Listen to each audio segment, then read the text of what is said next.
Starting में हम देखते हैं कि सल्सारियो कैलेंडर के 21 सेंटियर में ग्रैनवर्ल्ड किंगडम सीज के अंडर है। ये ह्यूमैनिटी का आखिरी गढ़ है जहां बचे हुए फाइनल सर्वाइवर्स इकट्ठा हुए हैं। अंदर सोल्जर्स एक धुंधली उम्मीद के सहारे अपनी भयानक हकीकत को चुनौती देने की कोशिश कर रहे हैं, लेकिन डर किसी जहर की तरह तेजी से उनके बीच फैल रहा है। जैसे कि नीचे मौजूद मॉन्स्टर्स की भीड़ काफी नहीं थी, आसमान से ड्रैगन भी उतरने लगते हैं। वे कैसल वॉल्स पर आग की बारिश कर देते हैं, जिससे उनके फाइनल डिफेंस में एक बड़ा छेद हो जाता है। मॉन्स्टर्स अंदर घुसने लगते हैं और डिफेंडर्स की जान एक पल में ही चली जाती है। एक विशाल जानवर एक सोल्जर के साथ खिलवाड़ करता है, जो उसकी ओवरवेलमिंग पावर को दिखाता है। दीवारों के अंदर फंसे हर व्यक्ति के लिए एक ऐसा अंजाम करीब आ रहा है जिसे टाला नहीं जा सकता। लड़ाई जारी रहती है, ह्यूमैनिटी की आखिरी सांस तक। एक फाइनल डेस्परेट स्ट्रगल। एक कामचलाऊ इन्फर्मरी के अंदर घायलों और मरते हुए लोगों को एक एक करके लाया जा रहा है। लेकिन इस निराशा के बीच एक यंग हीलर बिना थके काम कर रहा है, अपनी पूरी एनर्जी हर एक सोल्जर में डाल रहा है, कसम खाते हुए कि वो उन सबको बचा लेगा। तभी एक हेल्पर भागता हुआ आता है और उसे चेतावनी देता है कि गेट्स गिरने वाले हैं। वो हीलर से भागने की भीख मांगता है, ये कहते हुए कि उसकी जान बहुत कीमती है, लेकिन वो यंग मैन विल सुनने से मना कर देता है। उन्हें छोड़ने के ख्याल से ही उसे गुस्सा आ जाता है। उसका मानना है कि जब तक वो हील कर सकता है, ह्यूमैनिटी के पास अभी भी एक चांस है। अचानक उसे एक दर्दनाक याद आती है, एक ऐसा वादा जो उसने किसी ऐसे व्यक्ति से किया था जिसे वो बचा नहीं सका। एक मरते हुए आदमी के आखिरी शब्द उसके दिमाग में गूंजते हैं, लेकिन तभी एक आवाज उसे हकीकत में वापस खींच लाती है।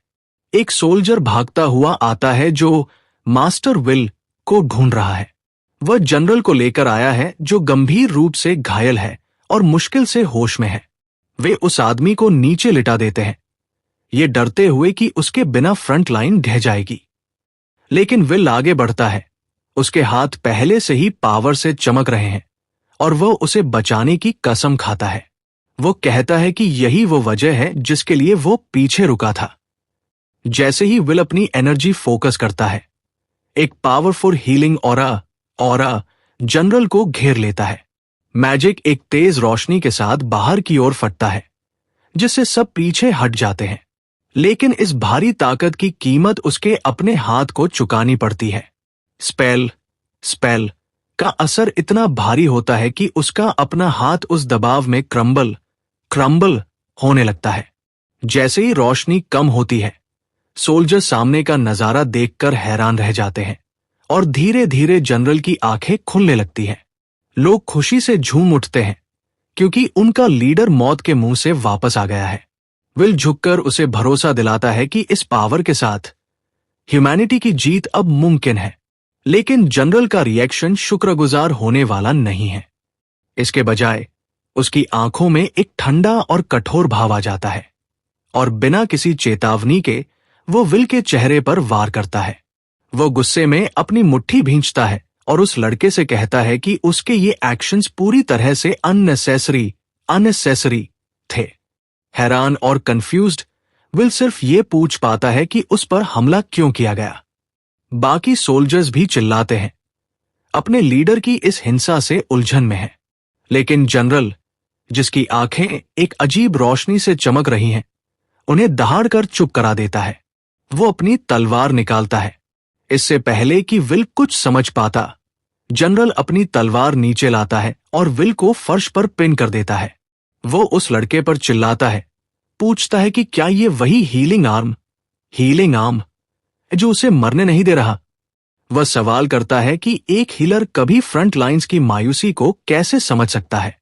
ठीक जब उसने सोचा कि उसकी पीड़ा खत्म हो गई है, विल के मैजिक ने उसे मौत की शांति से वापस खींच लिया। वह ऐलान करता है कि हर कोई ऐसा ही महसूस करता है, वे अब और लड़ना नहीं चाहते। ये शब्द विल को किसी फिजिकल चोट की तरह लगते हैं। उसकी पूरी दुनिया चकनाचूर हो जाती है। बाकी सोल्जर्स के थके हुए चेहरे जनरल की बातों की पुष्टि करते हैं। उसके चारों ओर घायल लोग उम्मीद से नहीं बल्कि पूरी तरह थकावट से देख रहे हैं। विल इसे स्वीकार नहीं कर पाता, पूछता है कि क्या उन्हें बचाने की उसकी कोशिशें सब बेकार थी। वो सारा खून, पसीना और आंसू जो उसने इस लड़ाई में बहाए। जनरल ताना मारता है कि वह सिर्फ विल के सेंस ऑफ पर्पस को पूरा करने के लिए और ज्यादा तकलीफ नहीं झेल सकता। वो अपनी पीठ फेर लेता है, ये कहते हुए कि ह्यूमैनिटी वैसे भी खत्म हो जाएगी और विल अकेला लड़ सकता है। ये क्रूर ताना विल को याद दिलाता है कि हीलर्स के पास हमला करने की कोई ताकत नहीं होती। जैसे ही जनरल दूर जाता है, विल चिल्लाता है कि उसके बिना वे सब बर्बाद हो जाएंगे। लेकिन दीवारों के बाहर तबाही अपनी ताकत जमा कर चुकी है और एक और विनाशकारी धमाका उनके आखिरी पनाहगार को भी तोड़ देता है। धमाका सबको पीछे फेंक देता है और विल धूल में अकेला बैठा रह जाता है। पास ही जनरल मलबे के नीचे कुचला हुआ पड़ा है। उसका आखिरी शब्द भागने की एक हताश अपील है। दर्द से उसका चेहरा बिगड़ जाता है और उसकी जान बेरहमी से चली जाती है। लेकिन विल अपना हाथ उठाता है और गिरते हुए मलबे को रोकने के लिए उसकी मुट्ठी से एक तेज रोशनी निकलती है। उसकी आंखों में अब हताशा की जगह एक दृढ़ संकल्प, डिटर्मिनेशन ले लेता है। वो आखिरकार उस असली खौफ को समझता है जिसका सामना उसके साथियों ने फ्रंट लाइंस पर किया था। वो खुद से स्वीकार करता है कि उसने हमेशा लड़ाई को पीछे से देखा है और बेहद गुस्से में वो उन सालों को कोसता है जो उसने हीलिंग सीखने में बिताए। एक ऐसा रास्ता जो टूटे हुए को जोड़ने के टैलेंट से शुरू हुआ था और दुनिया के ग्रेटेस्ट हीलर के रूप में सम्मानित होने पर खत्म हुआ। उसे बहुत पछतावा होता है कि उसे अपने हाथों से लड़ना चाहिए था। उसकी मुट्ठी पत्थर के एक टुकड़े को जकड़ लेती है जो उस नामुमकिन दुश्मन के खिलाफ एक बेकार हथियार है। लेकिन वो फिर भी अपनी जगह पर खड़ा रहता है, उस विशाल जानवर का सामना करता है जिसने उनकी दीवारें तोड़ दी हैं, और शुद्ध मिलावट रहित गुस्से, रेज के साथ वो अपने आखिरी पलों के लिए तैयार होता है। उस मॉन्स्टर के खिलाफ एक आखिरी स्टैंड जो उसे निश्चित रूप से निगल जाएगा। लेकिन जैसे ही उसकी दुनिया में अंधेरा छाता है, दो रोशनी के गोले शून्य वॉइड में दिखाई देते हैं। एक बूंद शांत नीले विस्तार की सतह पर गिरती है जिससे लहरें बाहर की ओर फैलती है और अचानक विल की आंखें खुल जाती हैं। वो खुद को एक ऐसे बिस्तर से उठते हुए पाता है जिसे वो नहीं पहचानता। ये एक शांत कमरा है जिसमें सूरज की रोशनी आ रही है, उस युद्ध से बहुत दूर जिसे वो अभी अभी हार चुका है। उसकी नजर एक डेस्क पर पड़ती है जहां एक सीलबंद लेटर और एक फोटो फ्रेम रखा है। वो उसे एक एडमिशन गाइड के रूप में पहचानता है और एक चौंकाने वाला एहसास होने लगता है। उसके चेहरे पर पसीना आ जाता है जब उसे नामुमकिन सच का पता चलता है। एक याद ताजा होती है, पास्ट के 5 साल पहले का एक खास दिन। वही दिन जब वह दुनिया का सबसे महान हीलर बनने की राह पर निकला था। उसे अपने आखिरी पल याद आते हैं, एक ड्रैगन द्वारा मारे जाने का यकीन। उसे समझ नहीं आता कि ये कैसे संभव है, लेकिन वो अपनी नई हकीकत को स्वीकार कर लेता है। उसे एहसास होता है कि उसकी मरते वक्त की विश, डाइंग विश, जो गुस्से और पछतावे से पैदा हुई थी, पूरी हो गई है। और इस दूसरे मौके के साथ वो जानता है कि उसे क्या करना है। इस बार वो श्वार्ट्ज एकेडेमिया में एनरोल करेगा और ऑफेंसिव मैजिक में महारत हासिल करेगा। लेकिन एक बुनियादी नियम उसके रास्ते में खड़ा है, हीलर्स ऑफेंसिव मैजिक का इस्तेमाल नहीं कर सकते। ये हर मेज को पता है, लेकिन वह इस बाधा को तोड़ने के लिए दृढ़ है। लेकिन उसके पास एक इक्का है, उसकी पिछली जिंदगी की यादें और मास्टर की हुई हीलिंग आर्ट्स। इस ज्ञान के साथ वो फ्रंट लाइंस पर लड़ने और दुनिया को खुद बचाने की कसम खाता है।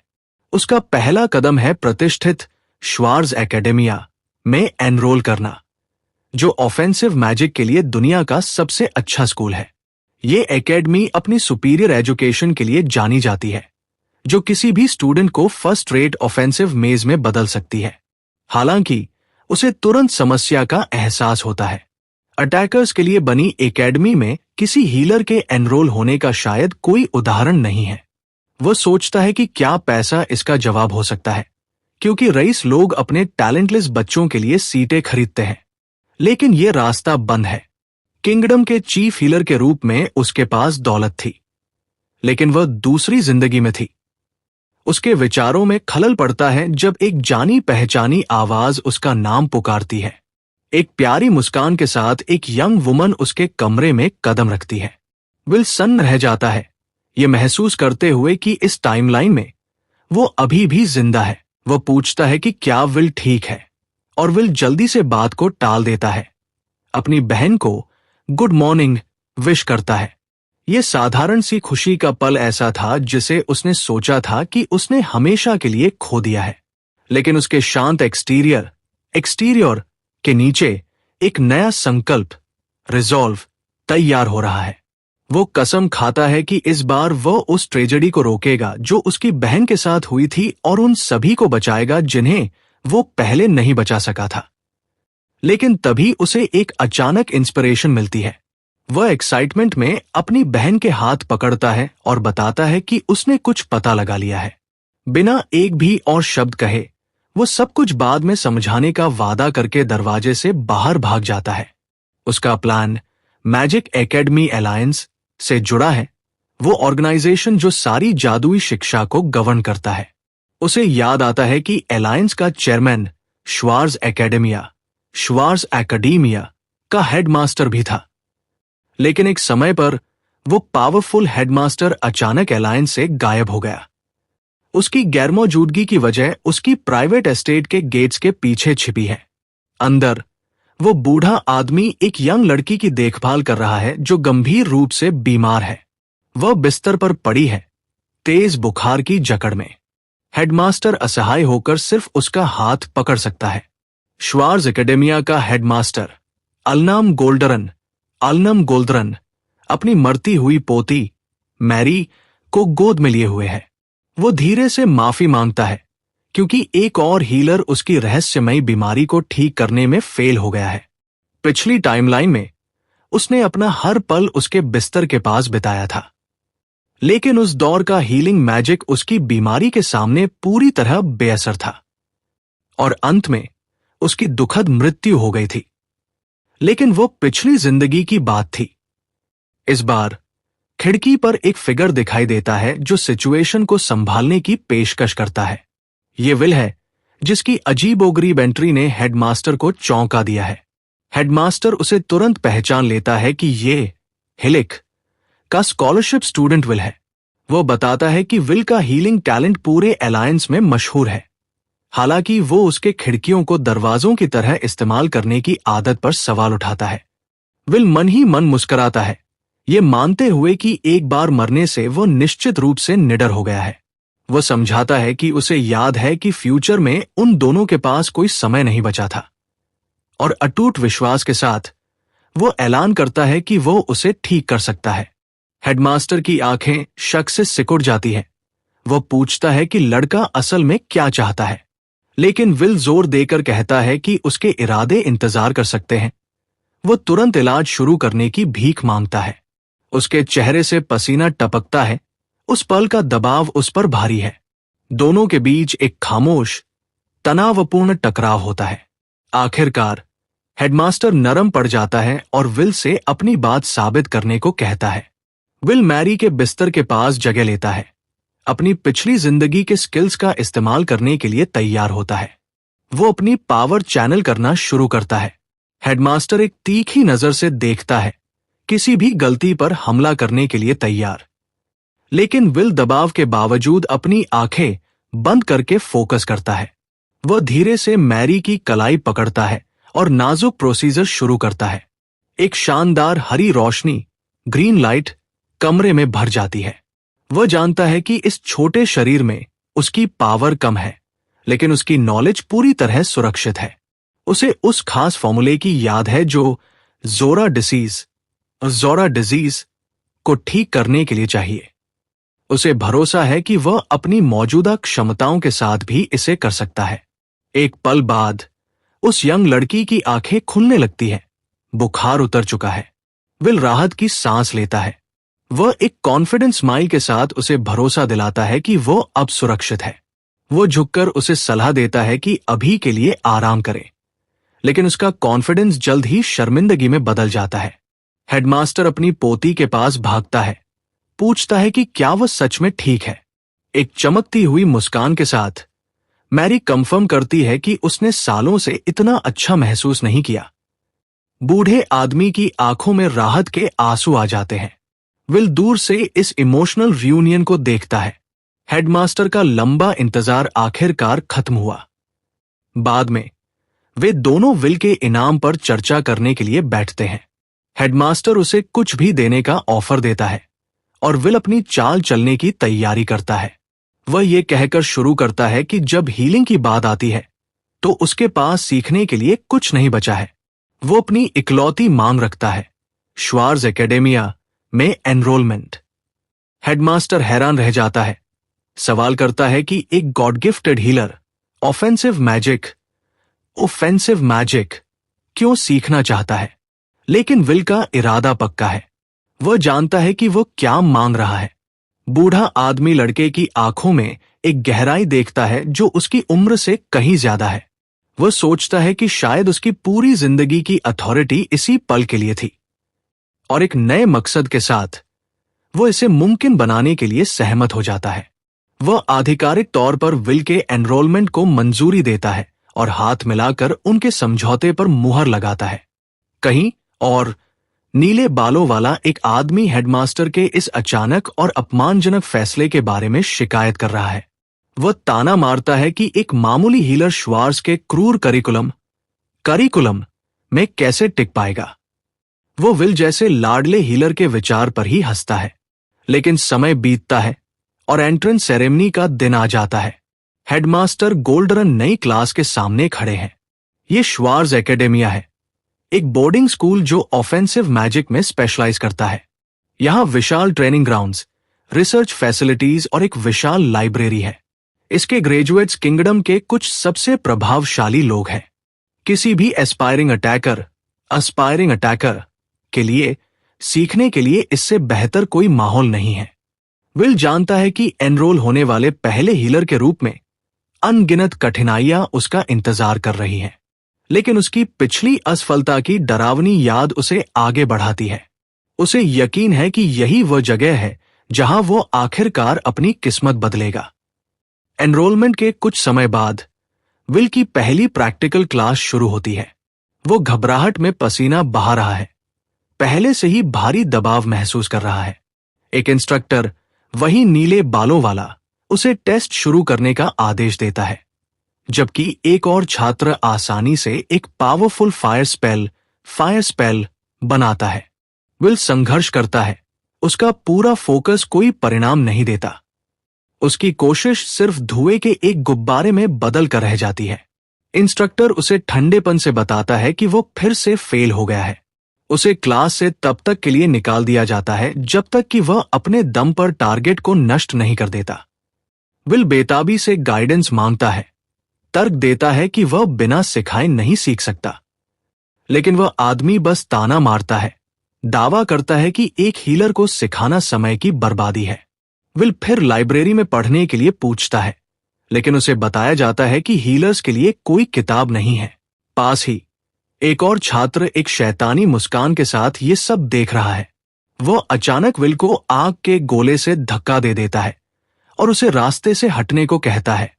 ये अचानक हमला हमारे लड़के को ट्रेनिंग ग्राउंड में दूर फेंक देता है। वह गोरा ब्लॉन्ड छात्र हंसता है, विल का मजाक उड़ाता है कि वो इतना धीमा है कि डॉज भी नहीं कर सकता। वह ऐलान करता है कि ये एकेडमी अटैकर्स के लिए है, कमजोरों के लिए नहीं जो अपना बचाव नहीं कर सकते।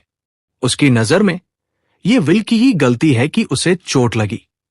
इंस्ट्रक्टर उस बुली से सहमत होता है, सुझाव देता है कि विल को किसी हीलिंग एकेडमी में एनरोल होना चाहिए था।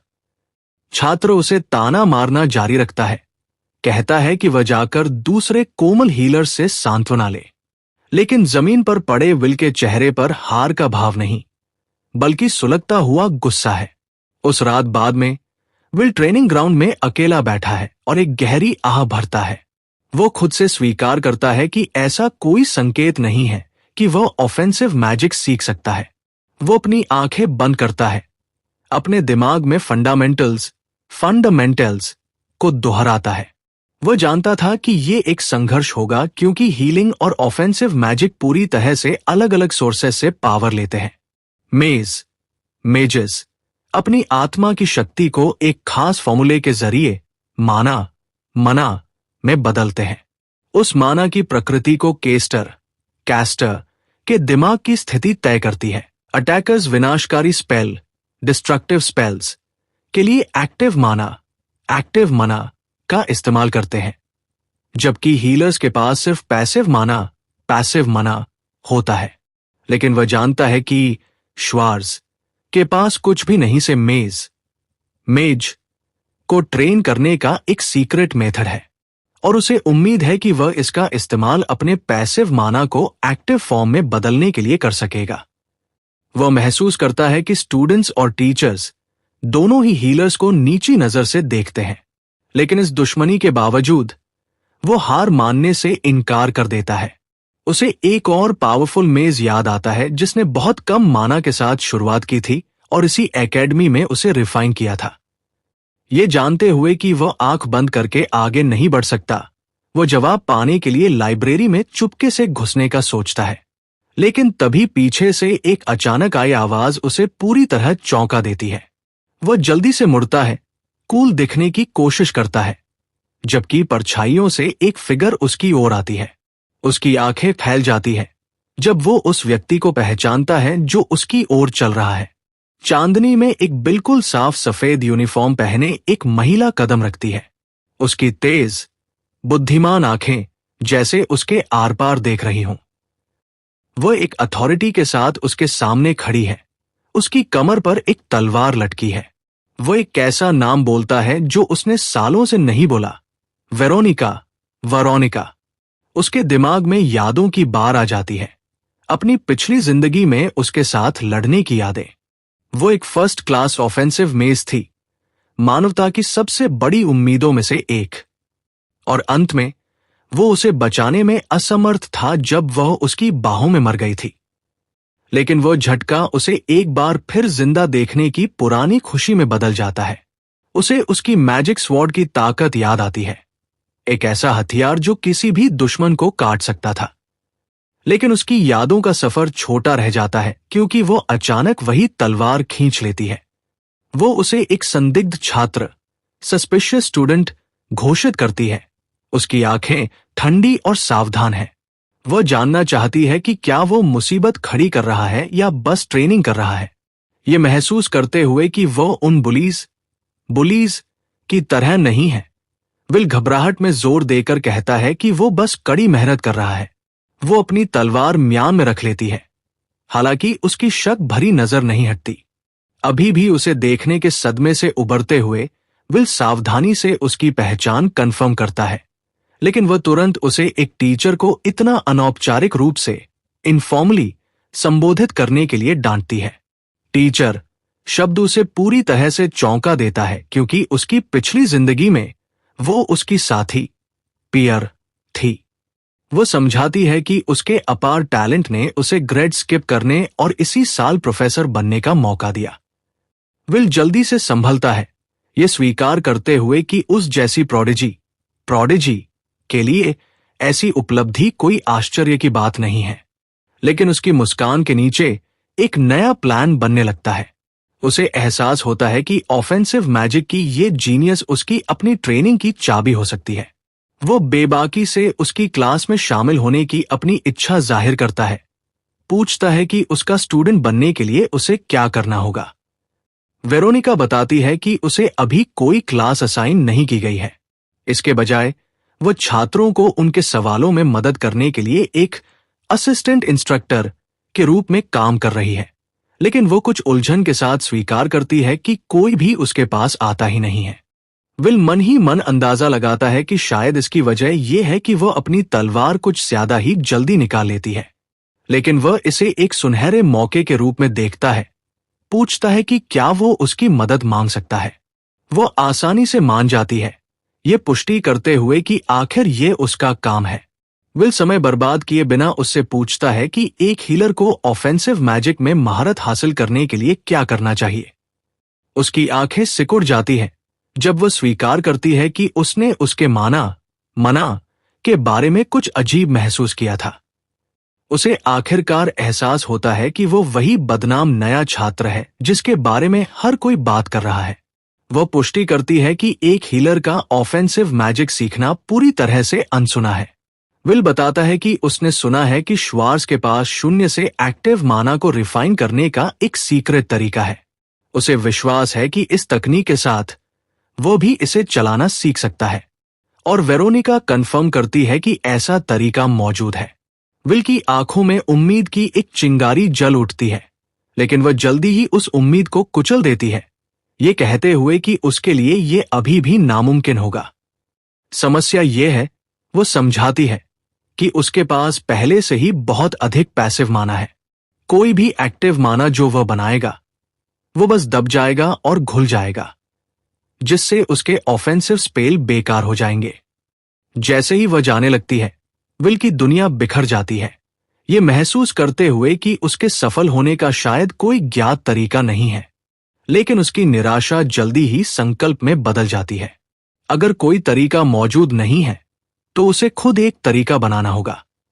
वो उसे जानकारी के लिए धन्यवाद देता है, अपनी नई दृढ़ता को एक विनम्र मुस्कान के साथ छिपाते हुए। लेकिन जैसे ही वह जाने के लिए मुड़ता है, वो जानता है कि ये बातचीत अभी खत्म नहीं हुई है। लेकिन वह रुकती है, ये स्वीकार करते हुए कि हालांकि हीलर्स ऑफेंसिव मैजिक का उपयोग नहीं कर सकते, वास्तव में एक तरीका है जिससे वो एक ऑफेंसिव मेज बन सकता है। वो अपनी लोहे की तलवार की ओर इशारा करती है, ये समझाते हुए कि इसका उद्देश्य दुश्मनों को काटना है। फिर वह पास के एक साधारण लकड़ी के बेंच की ओर इशारा करती है, ये बताते हुए कि इसका उद्देश्य बैठने के लिए है। लेकिन फिर वह उसे आसानी से उठा लेती है, ये सुझाव देते हुए कि इसे एक हथियार के रूप में भी इस्तेमाल किया जा सकता है। ये देखकर विल हैरान रह जाता है। वो समझाती है कि सिर्फ इसलिए कि कोई चीज एक उद्देश्य के लिए बनाई गई थी, इसका मतलब ये नहीं है कि उसका उपयोग दूसरे के लिए नहीं किया जा सकता। यही तर्क, वह कहती है, उसके अपने हाथों पर भी लागू होता है। वो उनका उपयोग उसे गाल पर धीरे से थपथपाने के लिए कर सकती है, एक अचानक किया गया इशारा जो हमारे लड़के को पूरी तरह से शर्मिंदा, फ्लस्टर्ड कर देता है। या वो उनका उपयोग उसे चोट पहुंचाने के लिए कर सकती है, जैसा कि वह गाल पर एक तेज प्रहार, पोक के साथ प्रदर्शित करती है। अचानक लगी चोट से विल की आंखों में पानी आ जाता है, हालांकि वह जोर देकर कहता है कि वह ठीक है। पॉइंट ये है, वह स्पष्ट करती है कि अगर सही तरीके से इस्तेमाल किया जाए तो कुछ भी हथियार बन सकता है। और विल के दिमाग में एक चौंकाने वाला विचार बनने लगता है, हीलिंग मैजिक का आक्रामक रूप से ऑफेंसिवली उपयोग करना। वेरोनिका की हल्की मुस्कान पुष्टि करती है कि वह सही रास्ते पर है। वह स्वीकार करती है कि दोनों विषयों के बीच जन्मजात अंतर के कारण यह विचार उसके दिमाग में कभी नहीं आया। अटैकर्स और हीलर्स की बनावट ही अलग होती है और उन्हें एक दूसरे की कलाओं में कोई दिलचस्पी नहीं होती। लेकिन उसे लगता है कि विल इस नियम का अपवाद, एक्सेप्शन है। यहां उसकी मौजूदगी ही साबित करती है कि वह अलग है, और वह खुलासा करती है कि उसका माना एक शुद्ध हीलर का नहीं है। वो अपने हाथ को देखता है, ये महसूस करते हुए कि उसने कभी बदलाव पर ध्यान नहीं दिया, और सोचता है कि क्या उसका रिग्रेशन टाइम ट्रैवल इसका कारण है। वो उसे बताती है कि उसे उस ताकत को पहचानने की जरूरत है जो उसके पास पहले से है, और उस आक्रामक जुनून, एग्रेसिव पैशन को खोजने की जरूरत है जो उसके भीतर सोया हुआ है। अगर वह कर सकता है, वो वादा करती है कि उसका हीलिंग मैजिक उसके दुश्मनों को चकनाचूर करने के लिए एक हथियार बन जाएगा। अगले दिन विल ट्रेनिंग ग्राउंड में खड़ा है, वेरोनिका के शब्दों पर विचार कर रहा है। पिछली रात की उसकी सलाह उसके दिमाग में गूंज रही है, एक क्रांतिकारी विचार। उसने जो उदाहरण इस्तेमाल किए वे अजीब थे, लेकिन उन्होंने एक नई संभावना के लिए उसकी आंखें खोल दी। वह सोचता है कि बाकी सब की तरह उसने हीलर्स के प्रति कोई नफरत क्यों नहीं दिखाई। उसके विचारों में खलल पड़ता है जब एक और छात्र चिल्लाता है, उसका नाम तक इस्तेमाल करने की जहमत नहीं उठाता। एक नई इंस्ट्रक्टर 1-1 मॉक बैटल्स की घोषणा करती है, विल को सूचित करती है कि उसे भाग लेना ही होगा। वह ठंडेपन से जोड़ती है कि लड़ने में उसकी असमर्थता उसकी अपनी समस्या है और उसने खुद इसे चुना है। एक शैतानी मुस्कान के साथ वह घोषणा करती है कि जोड़ियां पहले से ही तय कर ली गई है और किसी को कोई आश्चर्य नहीं होता जब वो विल को उसी छात्र के खिलाफ खड़ा करती है जिसने उस पर हमला किया था। ओपल्पस। विल स्पष्ट सेटअप पर केवल आ भर सकता है जबकि इंस्ट्रक्टर बैकग्राउंड में हंसती है, लेकिन उसकी आंखों में दृढ़ संकल्प की एक चमक के साथ सिकुड़न आ जाती है। उसका विरोधी ओपल्पसोमैन है, एक घमंडी रईस, नोबल, जो हमेशा चमचों से घिरा रहता है। विल को क्लास से याद है कि उस लड़के की स्किल्स असली है, सिर्फ उसके परिवार के नाम की उपज नहीं। ओपल्पस उसे ताना मारता है, उसके हीलिंग मैजिक का मजाक उड़ाता है और पूछता है कि क्या वो लड़ाई के बाद रोते हुए घर भाग जाएगा। विल जबरदस्ती मुस्कुराता है, हालांकि उसके माथे पर गुस्से की नस उभर आती है। वह स्वीकार करता है कि शायद उसका पिछला रूप तानों को नजरअंदाज कर देता, लेकिन इस बार ये सच में उसकी नसों पर चढ़ रहा है। वो अपना हाथ उठाता है, इंस्ट्रक्टर से कहता है कि वो हार नहीं मानेगा, फोरफिट नहीं करेगा और एक नई थ्योरी को टेस्ट करने के लिए तैयार है। वो एक उंगली उठाता है, ये स्पष्ट करते हुए कि उसके पास एक प्रपोजल है। विल स्वीकार करता है कि उसके पास ऑफेंसिव मैजिक के लिए कोई टैलेंट नहीं है और ये समय की बर्बादी है। फिर वह स्टेक्स को बढ़ा देता है, कसम खाते हुए कि अगर वह ये लड़ाई हार गया तो वह एकेडमी छोड़ देगा। इंस्ट्रक्टर मुस्कुराती है, खुश होकर, जिसे वह एक समझदारी भरा फैसला मानती है। लेकिन विल जोड़ता है कि अगर वह जीत गया तो उसे रेगुलर क्लासेस में भाग लेने की अनुमति दी जानी चाहिए। ओपल्पस इस विचार पर हंसता है, विल का मजाक उड़ाता है कि उसे अपने डर का सामना करने के लिए एक फैंटेसी की जरूरत है। वह ताना मारता है कि जब कुचलने के लिए उम्मीद होती है तो उसे ज्यादा मजा आता है। इंस्ट्रक्टर उनकी बात काट देती है, विल की शर्त को एक इम्पॉसिबल हाइपोथेटिकल बताकर खारिज कर देती है। वह दोनों स्टूडेंट्स को ट्रेनिंग फील्ड पर अपनी जगह लेने का आदेश देती है। अपने हाथ के एक तेज इशारे के साथ वो ऑफिशियली मैच शुरू करती है। एल्पस बिना समय बर्बाद किए चेहरे पर एक स्मग मुस्कान के साथ अपना माना इकट्ठा करता है। वो अपना सिग्नेचर स्पेल इस्तेमाल करता है और मैजिकल ब्लेड्स का एक तूफान खड़ा कर देता है।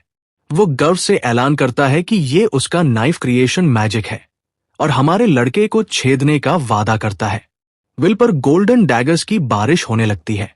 जैसे ही एल्पस उस हेल्पलेस हीलर का मजाक उड़ाता है, विल बिल्कुल शांत खड़ा रहता है, अपनी आंखें बंद करके अपनी पावर पर फोकस करता है। उसके हाथों के बीच एक कॉम्प्लेक्स हरे रंग का मैजिक सर्कल बनता है, जो हीलिंग मैजिक की जानी पहचानी चमक है। उसकी आंखें झटके से खुलती हैं। अब उनमें एक तेज एमराल्ड जैसी रोशनी जल रही है। वो फिर एक इम्पॉसिबल स्पीड से चलता है, खंजरों की उस बैरेज के बीच से बिना एक भी खरोंचाए निकल जाता है। ओपुलस अविश्वास में बस घूरता रह जाता है। उसकी कॉन्फिडेंट मुस्कान पूरी तरह गायब हो चुकी है। विल अपनी पावर के एसेंस को याद करता है, लाइफ को ही मैनिपुलेट करने की क्षमता, किसी टारगेट की अपनी हीलिंग क्षमता को मैक्सिमाइज करना। लेकिन उसे एहसास होता है कि हीलिंग ही एकमात्र ऐसी चीज नहीं है जिसे वो मैनिपुलेट कर सकता है। ओपुलस यह मानने से इनकार करता है कि ये एक लकी तुक्का से ज्यादा कुछ था। विल के शरीर से हरी एनर्जी निकलती है, जो उसकी यूनिफॉर्म पर तेज स्पाइक्स बनाती है। एक ठंडी, डिटरमिन्ड नजर के साथ वो हवा से ही गोल्डन डैगर्स में से एक को छीन लेता है। एल्पस एक और हमला करता है, इस बार एनर्जी के स्पिनिंग डिस्क्स भेजता है, लेकिन बाकी डैगर्स विल के पैरों पर गिर जाते हैं। विल आसानी से डिस्क्स में से एक को पकड़ लेता है। उसके चेहरे पर एक कॉन्फिडेंट मुस्कान है। पकड़े गए ब्लेड की मूठ पर उसकी पकड़ मजबूत हो जाती है। एक ताने वाली मुस्कान के साथ वह ऐलान करता है कि वह इस हथियार को बरो कर रहा है। और उसके हाथ में मौजूद ब्लेड से एक शानदार गोल्डन लाइट निकलने लगती है। बाकी स्टूडेंट सदमे में बस घूरते रह जाते हैं, ये सवाल करते हुए कि क्या उन्होंने अभी अभी ऑफेंसिव मैजिक देखा। लेकिन विल सच जानता है, उसने ऑफेंसिव मैजिक का इस्तेमाल नहीं किया। उसने बस अपनी हीलिंग को एक वेपन में बदल दिया। इस टर्न ऑफ इवेंट से क्रोधित होकर एल्पस जवाबी हमला करने की तैयारी करता है। वह दहाड़ता है कि वह बस होल्ड बैक कर रहा था और ब्लेड्स का और भी बड़ा तूफान समन करता है। वह पूरी बैरेज छोड़ देता है। एक मामूली हीलर के हाथों हार मानने से इनकार करता है, लेकिन विल एक ब्लर की तरह चलता है। अपने पकड़े गए डैगर से हर एक ब्लेड को डिफ्लेक्ट कर देता है। गोल्डन वेपन्स चकनाचूर होकर उसके पैरों पर गिर जाते हैं, जिससे एल्पस दंग रह जाता है, ये महसूस करते हुए कि सिर्फ नंबर्स काम नहीं करेंगे। वो एक अलग तरह के अटैक के लिए अपनी पावर चैनल करना शुरू करता है। वो अपने मैजिक को उग्र एनर्जी से चमकते हुए एक ही मैसिव ब्लेड में कंडेंस कर लेता है। विल शांति से इस नए खतरे को देखता है, खुद से स्वीकार करता है कि उसका अपोनेंट वास्तव में स्किल्ड है। एल्पस अपने मैसिव ब्लेड में एक पावरफुल रोटेशन जोड़ता है और उस स्पिनिंग वेपन को सीधे हमारे लड़के की ओर लॉन्च करता है, लेकिन विल बस एक हाथ उठाता है और अटैक को वही रोक देता है। एल्पस पूरी तरह अविश्वास में घूरता रह जाता है। विल अपने दांत पीसता है, स्पेल के भारी प्रेशर को महसूस करता है। बुली का चेहरा गुस्से और कंफ्यूजन से बिगड़ जाता है, लेकिन विल शांति से सोचता है कि क्या उसे अपने फिजिकल एनहांसमेंट को और मजबूत करना चाहिए। एक ही झटके में वो उस मैसिव ब्लेड को जमीन पर पटक कर चकनाचूर कर देता है। ओपुलस अपने अल्टीमेट अटैक को धूल में मिलते हुए देखता है। एल्पस अभी समझ भी नहीं पाया कि क्या हुआ कि अचानक विल उसके पीछे दिखाई देता है, हाथ में डैगर लिए और एक डरावने वादे के साथ कि ये सब खत्म होने के बाद वो उसे हील कर देगा। अपनी आंख में एक ठंडी चमक के साथ विल डैगर नीचे लाने की तैयारी करता है, लेकिन इससे पहले कि वो फाइनल ब्लो कर पाता, जमीन से मिट्टी की एक मैसिव दीवार निकलती है। स्पेल की फोर्स उसे पीछे की ओर उछाल देती है और ओपुलस फर्श पर बैठा रह जाता है, पूरी तरह से डिफीटेड। इंस्ट्रक्टर उनके बीच खड़ी है, उसका हाथ उठा हुआ है, उसने खुद फाइट रोक दी है। वो मैच खत्म होने की घोषणा करती है और दोनों को तुरंत स्टैंड डाउन करने का आदेश देती है।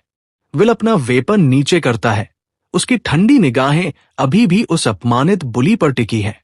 फिर वो इंस्ट्रक्टर की ओर मुड़ता है, उसका व्यवहार तुरंत बदल जाता है और वो अपनी डील के बारे में पूछता है। अपने ही शब्दों में फंसी हुई वो दांत पीसती है और उससे कहती है कि वह जो चाहे करे। विल खिल उठता है, उसकी परमिशन के लिए एक चीयरफुल थैंक यू देता है। बैटल जीतने के बाद विल हारे हुए बुली और हैरान इंस्ट्रक्टर की ओर पीट कर लेता है। वह चला जाता है, अपनी पावर के अजीब नए सेंसेशन पर विचार करते हुए। उसने ऑफेंसिव मैजिक का अपना खुद का स्टाइल क्रिएट किया है, जो उसकी इमेजिनेशन से कहीं बेहतर काम कर गया। और वह जानता है कि इस इनक्रेडिबल ब्रेकथ्रू के लिए उसे प्रोफेसर वेरोनिका का थैंक यू करना चाहिए। आगे बढ़ने के इस नए रास्ते के साथ वो आखिरकार वो ऑफेंसिव मेज बन सकता है जो उसे होना चाहिए। श्वार्ज एकेडेमिया में एक नया दिन निकलता है, जो नई पॉसिबिलिटीज से भरा है। इस बीच नीले बालों वाला इंस्ट्रक्टर एल्पस को खड़े होने में मदद करता है, जो अपनी अपमानजनक हार को झाड़ने की कोशिश करता है। वो कैजुअली कहता है कि वो हर छोटी प्रॉब्लम के लिए अपने पावरफुल पिता को परेशान नहीं करना चाहता।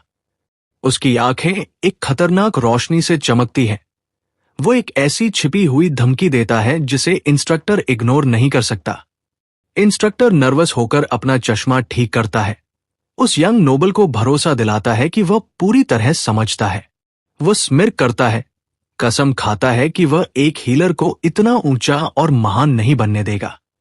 अगले दिन विल आखिरकार एक प्रॉपर क्लास में अपनी सीट लेता है, सीखने के लिए तैयार। वो ऑफेंसिव मैजिक के हर एक एस्पेक्ट में मास्टर होने के लिए डिटरमिन है, लेकिन उसका एक्साइटमेंट तब कम हो जाता है जब नीले बालों वाला इंस्ट्रक्टर कमरे में एंटर करता है। उस आदमी का एक्सप्रेशन हमेशा की तरह ठंडा और अनवेलकमिंग है। अपने स्टूडेंट्स के बीच विल को देखकर स्पष्ट रूप से नाखुश, वो उनकी मैजिक टूल क्रिएशन क्लास शुरू करने की अनाउंसमेंट करता है। विल को पुरानी यादें ताजा हो जाती हैं। उसे अपनी पिछली जिंदगी का एक ऐसा ही लेसन याद आता है। आज का प्रोजेक्ट एक सिंपल लेकिन इफेक्टिव आइस बॉम्ब बनाना है। इंस्ट्रक्टर मटेरियल्स बांटता है और उन्हें असेंबली शुरू करने का आदेश देता है। वो सोचता है कि अपनी पिछली जिंदगी में उसने केवल हीलिंग आइटम्स बनाए थे, लेकिन उसे एहसास होता है कि मैजिक टूल्स के लिए यूजर के माना से कहीं ज्यादा इंपॉर्टेंट मटेरियल्स होते हैं। इससे उसे कॉन्फिडेंस मिलता है कि वह भी इस क्लास को हैंडल कर सकता है। वो मटेरियल्स का इंस्पेक्शन करता है, एक आइस गोलम की आग का टुकड़ा और फ्लेम ट्री का पाउडर। इंस्ट्रक्शंस का पालन करते हुए वह 2 वॉलेटाइल कंपोनेंट्स को मिलाने की तैयारी करता है। लेकिन जैसे ही वो क्रिस्टल पकड़ता है, उसे उसकी एनर्जी में एक खतरनाक इंस्टेबिलिटी महसूस होती है। उसकी आंखें फैल जाती हैं जब उसे एहसास होता है कि क्या होने वाला है। बस तभी एक दूसरे स्टूडेंट का फिजिकल एनहांसमेंट स्पेल हेवायर हो जाता है और क्लासरूम के पार फायर हो जाता है। वो स्ट्रे मैजिक उन अनस्टेबल मटेरियल से टकराता है, जिससे बर्फीली एनर्जी का एक मैसिव एक्सप्लोजन होता है। ब्लास्ट तुरंत सब कुछ फ्रीज कर देता है, जिससे रेजर जैसी तेज बर्फ की एक खतरनाक दीवार बन जाती है। विल सदमे में देखता है, उसके चेहरे पर ठंडा पसीना आ जाता है। इंस्ट्रक्टर तुरंत उस स्टूडेंट पर बरस पड़ता है जो उस स्ट्रे मैजिक के लिए रिस्पॉन्सिबल था। पूछता है कि वह क्या कर रहा था। लड़का एक्सप्लेन करने की कोशिश करता है कि स्पेल अपने आप चल गया इससे पहले कि वह ठीक से अपना माना इन्फ्यूज कर पाता। लेकिन इंस्ट्रक्टर उसे चुप करा देता है और बिना दूसरी बार सोचे उसके ग्रेड से नंबर काट लेता है। विल इस अनफेयर एक्सचेंज को देखता है, ये महसूस करते हुए कि ये क्लास कितनी वॉलेटाइल हो सकती है। पास ही वो बुली और उसके दोस्त दूसरे स्टूडेंट्स के खर्चे पर हंसते हैं। वो ब्लॉन्ड नोबल विल को एक स्मग लुक देता है। उसकी सुनहरी आंखें कंटेम्प्ट से भरी हैं। विल केवल वापस घूर सकता है। एकेडमी के इस टॉक्सिक एनवायरनमेंट से उसकी फ्रस्ट्रेशन बढ़ रही है, लेकिन वह इसे एक तरफ धकेल देता है और अगले लेसन के लिए खुद को तैयार करता है। अगली क्लास मैजिकल क्रिएचर्स पर है, जिसकी शुरुआत पिंजरे में बंद एक छोटे से सैलामेंडर से होती है। इंस्ट्रक्टर एक छोटे से सैलामेंडर को सब्जेक्ट बनाकर मैजिकल क्रिएचर्स पर लेसन शुरू करता है। वह सभी लो स्कोरिंग स्टूडेंट्स को फ्रंट रो में जाने का आदेश देता है, जो क्लियरली विल पर एक तंज है। विल उस क्रिएचर के इतना करीब होने पर थोड़ा अनईजी महसूस करता है और उसके इंस्टिंक्ट सही साबित होते हैं, क्योंकि वो अचानक आग की एक टोरेंट छोड़ देता है। लेकिन हमारा लड़का तैयार होकर आया था। वो एक कुकिंग पॉट का इस्तेमाल शील्ड के रूप में करता है। बिना दोबारा सोचे इंस्ट्रक्टर उसका इकलौता डिफेंस छीन लेती है। विल को आखिरकार समझ आ जाता है कि वे क्या गेम खेल रहे हैं। वे उसे क्लास अटेंड करने देंगे, लेकिन उनका उसे सच में सिखाने का कोई इंटेंशन नहीं है। वो सोच में पड़ जाता है कि उसका अगला कदम क्या होना चाहिए।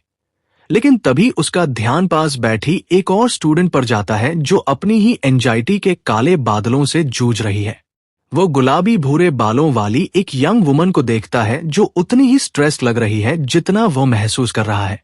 वह देखता है कि एकेडमी की क्रूरता का टारगेट सिर्फ वही नहीं है, क्योंकि एक और स्टूडेंट पर एक्सीडेंट के बहाने अटैक किया जाता है। इंस्ट्रक्टर फिर उल्टा विक्टिम को ही पीछे रहने के लिए ब्लेम करता है और बिना सोचे समझे उसका ग्रेड कम कर देता है। बाद में उसी स्टूडेंट का सामान उसके डॉर्म रूम के बाहर बिखरा हुआ मिलता है। जले पर नमक छिड़कने के लिए डॉर्म सुपरवाइजर उसे इस घटना के लिए पनिश करता है और उसे डिनर देने से मना कर देता है। अपने कमरे में वापस आकर विल दिन भर की घटनाओं पर विचार करता है। वो अपने बिस्तर पर गिर जाता है, हर तरफ से मिल रही लगातार नफरत पर आह भरता है। वो जानता है कि उसके सामने अभी भी चुनौतियों का पहाड़ है, लेकिन वह इस लगातार हो रहे हैरेसमेंट को अपनी हिम्मत तोड़ने नहीं देता, ये जानते हुए कि वो लगातार प्रोग्रेस कर रहा है। इसके अलावा अपनी दोनों जिंदगियों में पहली बार उसने अपने 2 हाथों से लड़ाई लड़ी और जीता। वो एक जीत उसे सच्चा ऑफेंसिव मेज बनने का हौसला देती है। आखिरकार एक टेक्स्ट बुक मिल जाने के बाद वो दिन के लेसन को रिव्यू करने का फैसला करता है। लेकिन अगले दिन वो खुद को एक लगभग खाली क्लासरूम में पाता है। वो सब्र से इंतजार करता है, लेकिन इंस्ट्रक्टर का कहीं पता नहीं है। वो नोटिस करता है कि वहां मौजूद दूसरा व्यक्ति सिर्फ वही परेशान लड़की है। और उसे शक होने लगता है। यह महसूस करते हुए कि इंतजार करने का कोई मतलब नहीं है, वह जाने का फैसला करता है। लेकिन पहले वो उस दूसरी स्टूडेंट के पास जाता है जो हैरानी से ऊपर देखती है। वह एक फ्रेंडली स्माइल के साथ पूछता है कि क्या उसे लगता है कि क्लासरूम बदल दिया गया है, और वह नर्वस होकर सहमत होती है। वो साफ शब्दों में मानती है कि क्योंकि वो एकेडमी का आउटकास्ट यहां था, तो उसे लगा कि ये एक सेटअप था। एक उदास ऑरा के साथ वो कन्फेस करती है कि वह भी उसी नाव में सवार है।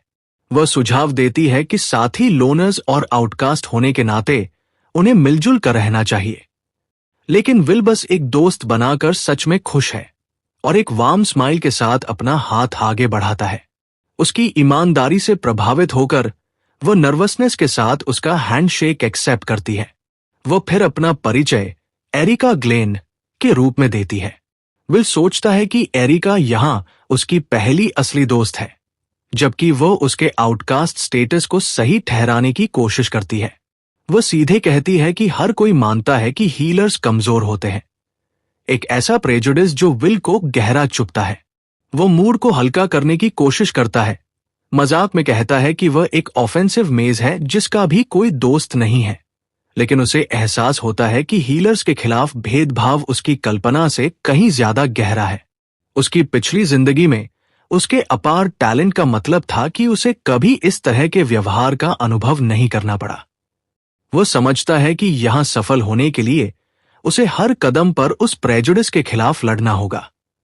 एरिका उसे देखती है, उसके फ्रेंडली व्यवहार से थोड़ी हैरान है। वो उससे सीधे पूछती है कि उस जैसा हीलर कभी श्वार्स क्यों आएगा। विल एक पल के लिए रुकता है। यह सवाल उसे काफी गहराई तक लगता है।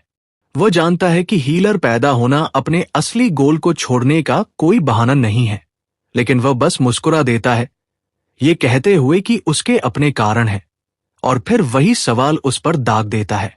एरिका समझाती है कि वो प्रोविंस के एक छोटे नोबल परिवार से है, लेकिन कोई मेल वारिस नहीं होने के कारण उसके माता पिता को चिंता थी कि उनका परिवार खत्म हो जाएगा। उसे याद है कि एक छोटी अकेली बच्ची के रूप में उसने उनकी बेचैनी भरी बातें सुनी थी। इसलिए उन्होंने फैसला किया कि अगर वह एक पावरफुल ऑफेंसिव मेज बन सकती है तो वो खुद परिवार को लीड कर सकती है। विल ध्यान से सुनता है, ये महसूस करते हुए कि इस एकेडमी से ग्रेजुएट होना ही उसका एकमात्र रास्ता है। वो कन्फेस करती है कि ऑफेंसिव मैजिक के लिए लगभग कोई टैलेंट नहीं होने के कारण वो एक लोनर बन गई है। लेकिन वह अचानक खुश हो जाती है, ये महसूस करते हुए कि आखिरकार उसने एक दोस्त बना लिया है। वो खुशी से ऐलान करती है कि उसके जैसे और भी बड़े आउटकास्ट के आसपास होने से उसके अपने खराब ग्रेड्स इतने बुरे नहीं लगेंगे। वह फिर उसे किसी भी चीज में मदद करने का ऑफर देती है जो उसे समझ नहीं आ रही हो। एक सच में दयालु जेस्चर, लेकिन विल बस मुस्कुराता है। उसे बताता है कि चीजें वैसी नहीं हो सकती जैसी वो उम्मीद करती है। वो फिर मुड़ता है, असली क्लासरूम खोजने के लिए डिटरमिन्ड। एरिका जल्दी से उसका पीछा करती है, खाली कमरे को पीछे छोड़ते हुए। थोड़ी खोजबीन के बाद विल एक और दरवाजे के सामने रुकता है, कॉन्फिडेंट है कि उसने इसे ढूंढ लिया है। लेकिन जैसे ही वे एंटर करते हैं, नीले बालों वाला इंस्ट्रक्टर तुरंत उन्हें लेट होने के लिए डांटता है। जबकि एरिका माफी मांगते हुए हकलाती है, विल शांति से समझाता है कि वे गलत कमरे में थे और दूसरे छात्रों की मजाक उड़ाती हंसी को इग्नोर करता है।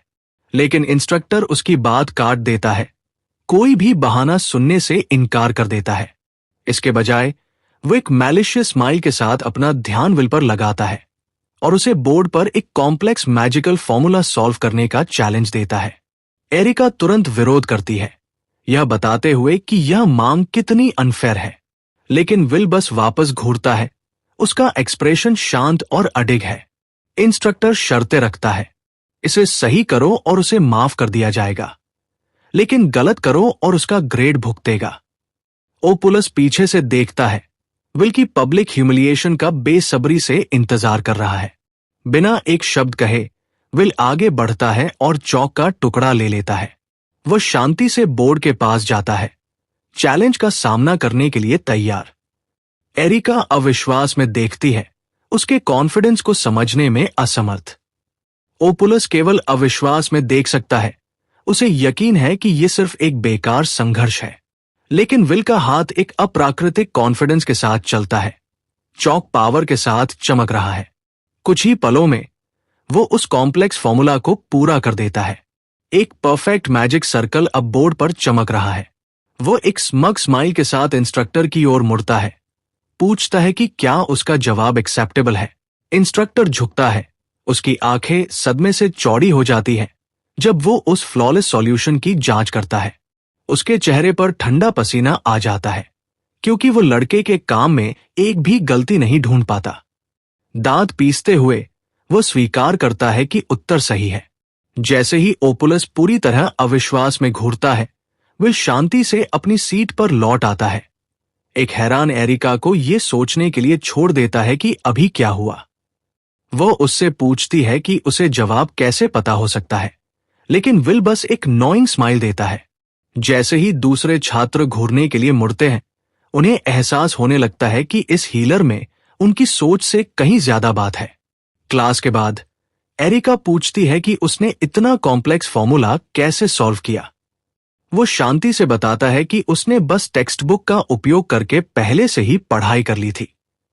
वो अविश्वास में है, पूछती है कि क्या उसने वास्तव में वो एडवांस टेक्स्ट बुक खुद पढ़ी। उसे याद है कि उसने इसे कल रात ही पहली बार पढ़ा था और उसकी क्वालिटी से प्रभावित हुआ था। इसमें बेसिक से लेकर एडवांस्ड एप्लीकेशन तक की नॉलेज की एक विशाल रेंज शामिल है, और अपनी पिछली जिंदगी की नॉलेज के साथ वो कॉन्सेप्ट्स को आसानी से समझने में सक्षम था। वो यहां तक स्वीकार करता है कि वह देर रात तक पढ़ता रहा क्योंकि उसे ये बहुत मजेदार लगा। एरिका पैनिक करती है, ये स्वीकार करते हुए कि उसने सोचा था कि वह एक साथी ड्रॉप आउट है, न कि कोई जीनियस। वो उसे पकड़ लेती है, चिंतित है कि अब वह क्लास में सबसे नीचे है और उससे भीख मांगती है कि वह उसे पीछे न छोड़े। लेकिन विल बस मुस्कुराता है, उसे भरोसा दिलाता है कि वो उसे कुछ भी समझने में मदद करेगा। वो उसे याद दिलाता है कि वे अब दोस्त हैं। एक सिंपल स्टेटमेंट जो उसके लिए पूरी दुनिया है। इमोशन से भरकर एरिका केवल एक रोते हुए थैंक यू ही बोल पाती है। लेकिन विल के विचार कहीं ज्यादा कैलकुलेटेड हैं। वह जानता है कि एक सहयोगी होना उसके मिशन के लिए उपयोगी होगा। वह बदले में एक फेवर मांगता है, क्योंकि उनका अगला लेसन खतरनाक बेसिक ऑफेंसिव मैजिक क्लास। उसे याद है कि यह वही क्लास है जिससे उसे बार बार फेल होने के कारण निकाल दिया गया था। विल स्वीकार करता है कि ओपुलस पर अपनी जीत के बावजूद वो अभी भी कन्वेंशनल ऑफेंसिव मैजिक का उपयोग नहीं कर सकता। लेकिन उसकी आंख में एक डिटरमिन्ड चमक बताती है कि उसके पास एक नया प्लान है, और इस प्लान को काम करने के लिए उसे एरिका की मदद की जरूरत होगी। बाद में छात्र अपने प्रैक्टिकल लेसन के लिए ट्रेनिंग ग्राउंड्स में इकट्ठा होते हैं। विल उनके बीच खड़ा है, उस चुनौती का सामना करने के लिए तैयार जिसने उसे एक बार हरा दिया था। वो ऑफेंसिव मैजिक के दो प्रकारों पर विचार करता है, बेसिक और यूनिक।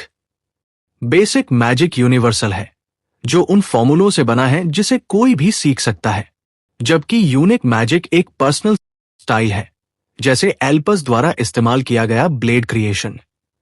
एकेडमी का करिकुलम बेसिक सीखने और अपनी यूनिक स्किल्स को निखारने के बीच बंटा हुआ है। विल जानता है कि वह अपनी नई ऑफेंसिव हीलिंग स्टाइल के साथ यूनिक मैजिक क्लासेस पास कर सकता है, लेकिन बेसिक मैजिक क्लास एक ऐसी दीवार है जिसे वह अपने दम पर पार नहीं कर पा रहा है। इंस्ट्रक्टर उसे ताना मारता है, कहता है कि प्रैक्टिकल्स एक अलग ही जानवर है और फेल होना तय है। विल केवल सुन सकता है, ये जानते हुए कि वह आदमी नियमों के बारे में सही है। असाइनमेंट पहले जैसा ही है, एक साधारण फायरबॉल बनाना और टारगेट को हिट करना। और इंस्ट्रक्टर ये साफ कर देता है कि इस स्किल के बिना एकेडमी में विल का समय खत्म हो गया है। इंस्ट्रक्टर को मॉक बैटल में विल का हीलिंग मैजिक का अनोखा इस्तेमाल याद आता है। वो मानता है कि इसका उपयोग फिजिकल एबिलिटीज को बढ़ाने के लिए किया जा सकता है, लेकिन वह इसे खारिज कर देता है, ये कहते हुए कि विल अभी भी पारंपरिक ऑफेंसिव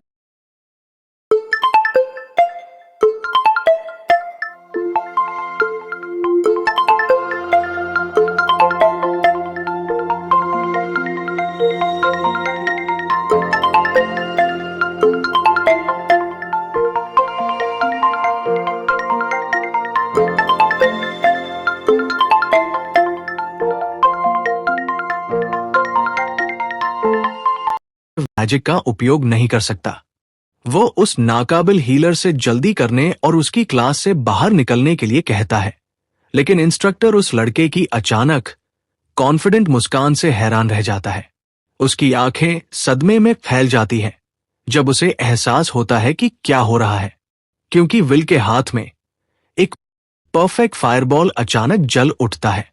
विल एक कॉन्फिडेंट स्माइल देता है, राहत महसूस करते हुए कि उसकी छोटी सी चाल पकड़ में नहीं आई। उसका प्लान पहले ही एरिका के साथ खाली क्लासरूम में शुरू हो गया था।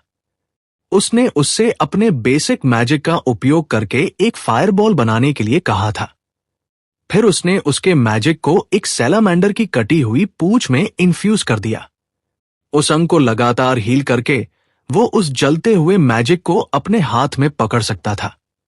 एरिका दर्द के बारे में चिंतित थी, लेकिन विल ने उसे भरोसा दिलाया कि उसकी हीलिंग ने इसे कोई मुद्दा नहीं बनाया। वो केवल अविश्वास में घूर सकती थी, सोच रही थी कि ये लड़का वास्तव में कौन था। आखिरी कदम था अपने खुद के मैजिक के साथ पूंछ के फ्लेम सैक को एक्टिवेट करना, जिससे ये एक असली स्पेल जैसा दिखे। वापस वर्तमान में वो उस डिस्गाइज मैजिक को टारगेट की ओर फेंकता है।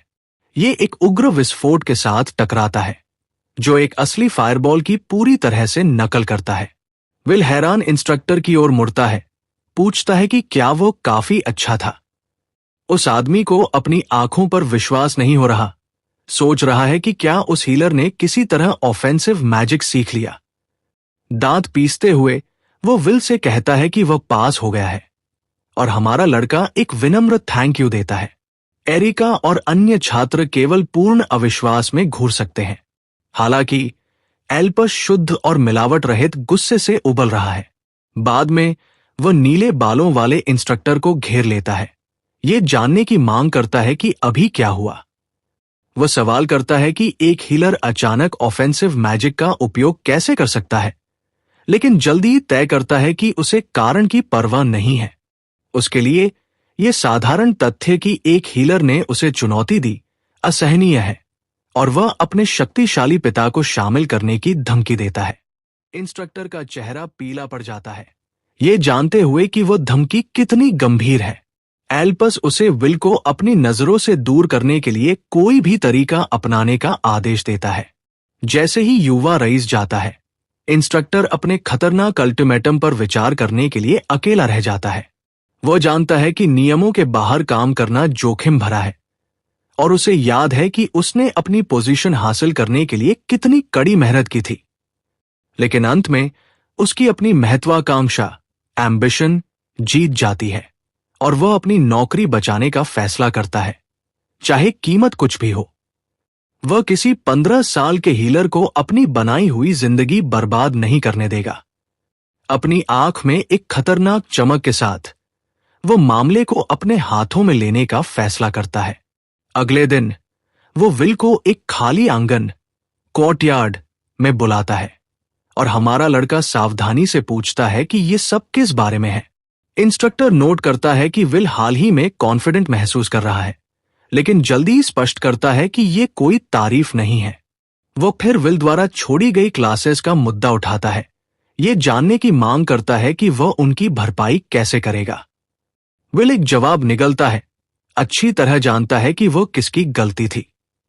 वो शांति से समझाता है कि उसने एक क्लासमेट के साथ पढ़ाई की और अपने दम पर मटेरियल कवर कर लिया, लेकिन इंस्ट्रक्टर उसके बहाने को खारिज कर देता है, ये कहते हुए कि किसी भी एब्सेंस के लिए मेकअप लेसन्स आवश्यक है और नियमों के अनुसार इंचार्ज इंस्ट्रक्टर उस लेसन का कंटेंट तय करता है। एक मैलिशियस मुस्कान के साथ वह घोषणा करता है कि विल उसके खिलाफ एक मॉक बैटल करेगा। विल केवल घूर सकता है, टीचर और स्टूडेंट के बीच लड़ाई की इस बेतुकी मांग को प्रोसेस करते हुए। इंस्ट्रक्टर एक अपमानजनक हैंडीकैप ऑफर करता है, वादा करता है कि अगर विल केवल एक हिट लैंड कर सका तो वो उसे पास कर देगा। वो लड़के को ताना मारता है, कहता है कि वह ऐसी उदार शर्तों को मना नहीं कर सकता। वह आदमी स्मग होकर सोचता है कि विल के हमले कभी उस तक पहुंचेंगे भी नहीं। वो लड़के को तब तक पीटने की कसम खाता है जब तक कि वो आखिरकार उनकी पावर के अंतर को नहीं समझ जाता। लेकिन उसके आश्चर्य के लिए विल शांति से चुनौती स्वीकार कर लेता है, लड़ाई के लिए सहमत हो जाता है। इंस्ट्रक्टर की आंखें एक मैलिशियस रोशनी से चमकती हैं। खुश है कि उसके शिकार ने चारा निगल लिया है। बिना एक और शब्द कहे वो अपनी पावर रिलीज करता है। जमीन पर एक मैजिक सर्कल से गोल्डन ऑरा फूट पड़ता है। विल इस मैजिक को पहचानता है, उस अर्थ वॉल को याद करते हुए जिसने एल्पस के साथ उसकी लड़ाई रोक दी थी। और जैसा कि वह याद करता है, उसके पैरों के नीचे की जमीन कांपने और ऊपर उठने लगती है। एक विशाल मिट्टी का पिलर अविश्वसनीय गति के साथ फटता है, जिससे विल को आश्चर्य में पीछे हटना पड़ता है। वो मुश्किल से एक और हमले से बचता है। जमीन चकनाचूर हो जाती है जहां वो अभी खड़ा था। हमले की सरासर ताकत उसे पूरी तरह से ऑफ गार्ड पकड़ लेती है। इंस्ट्रक्टर उसे दूर से ताना मारता है, पूछता है कि वह केवल चकमा क्यों दे रहा है। विल को एहसास होता है कि ये मैजिक ओपुलस के लेवल से बिल्कुल अलग है। इंस्ट्रक्टर की मौजूदा जमीन को मैनिपुलेट करने की क्षमता उसके हमलों को अविश्वसनीय रूप से तेज बनाती है। लेकिन विल के एनहांस्ड रिफ्लेक्सेस उसे उस बैरेज के बीच से निकलने की अनुमति देते हैं। उसका शरीर आंगन में एक ब्लर की तरह चल रहा है। वह जानता है कि अगर उसे जीतना है तो उसे दूरी खत्म करने का रास्ता खोजना होगा। इंस्ट्रक्टर अपनी पावर चैनल करता है, एक और हमले की तैयारी करता है, लेकिन विल अपना एडवांस जारी रखता है, घातक पिलर्स के बीच से निकलते हुए। जमीन से अचानक एक विशाल मिट्टी की दीवार ऊपर की ओर शूट करती है। जैसे ही इंस्ट्रक्टर स्मग होता है, अपने अभेद्य इम्पेनिट्रेबल डिफेंस पर भरोसा करता है, लेकिन विल उस दीवार का उपयोग लॉन्च पैड के रूप में करता है।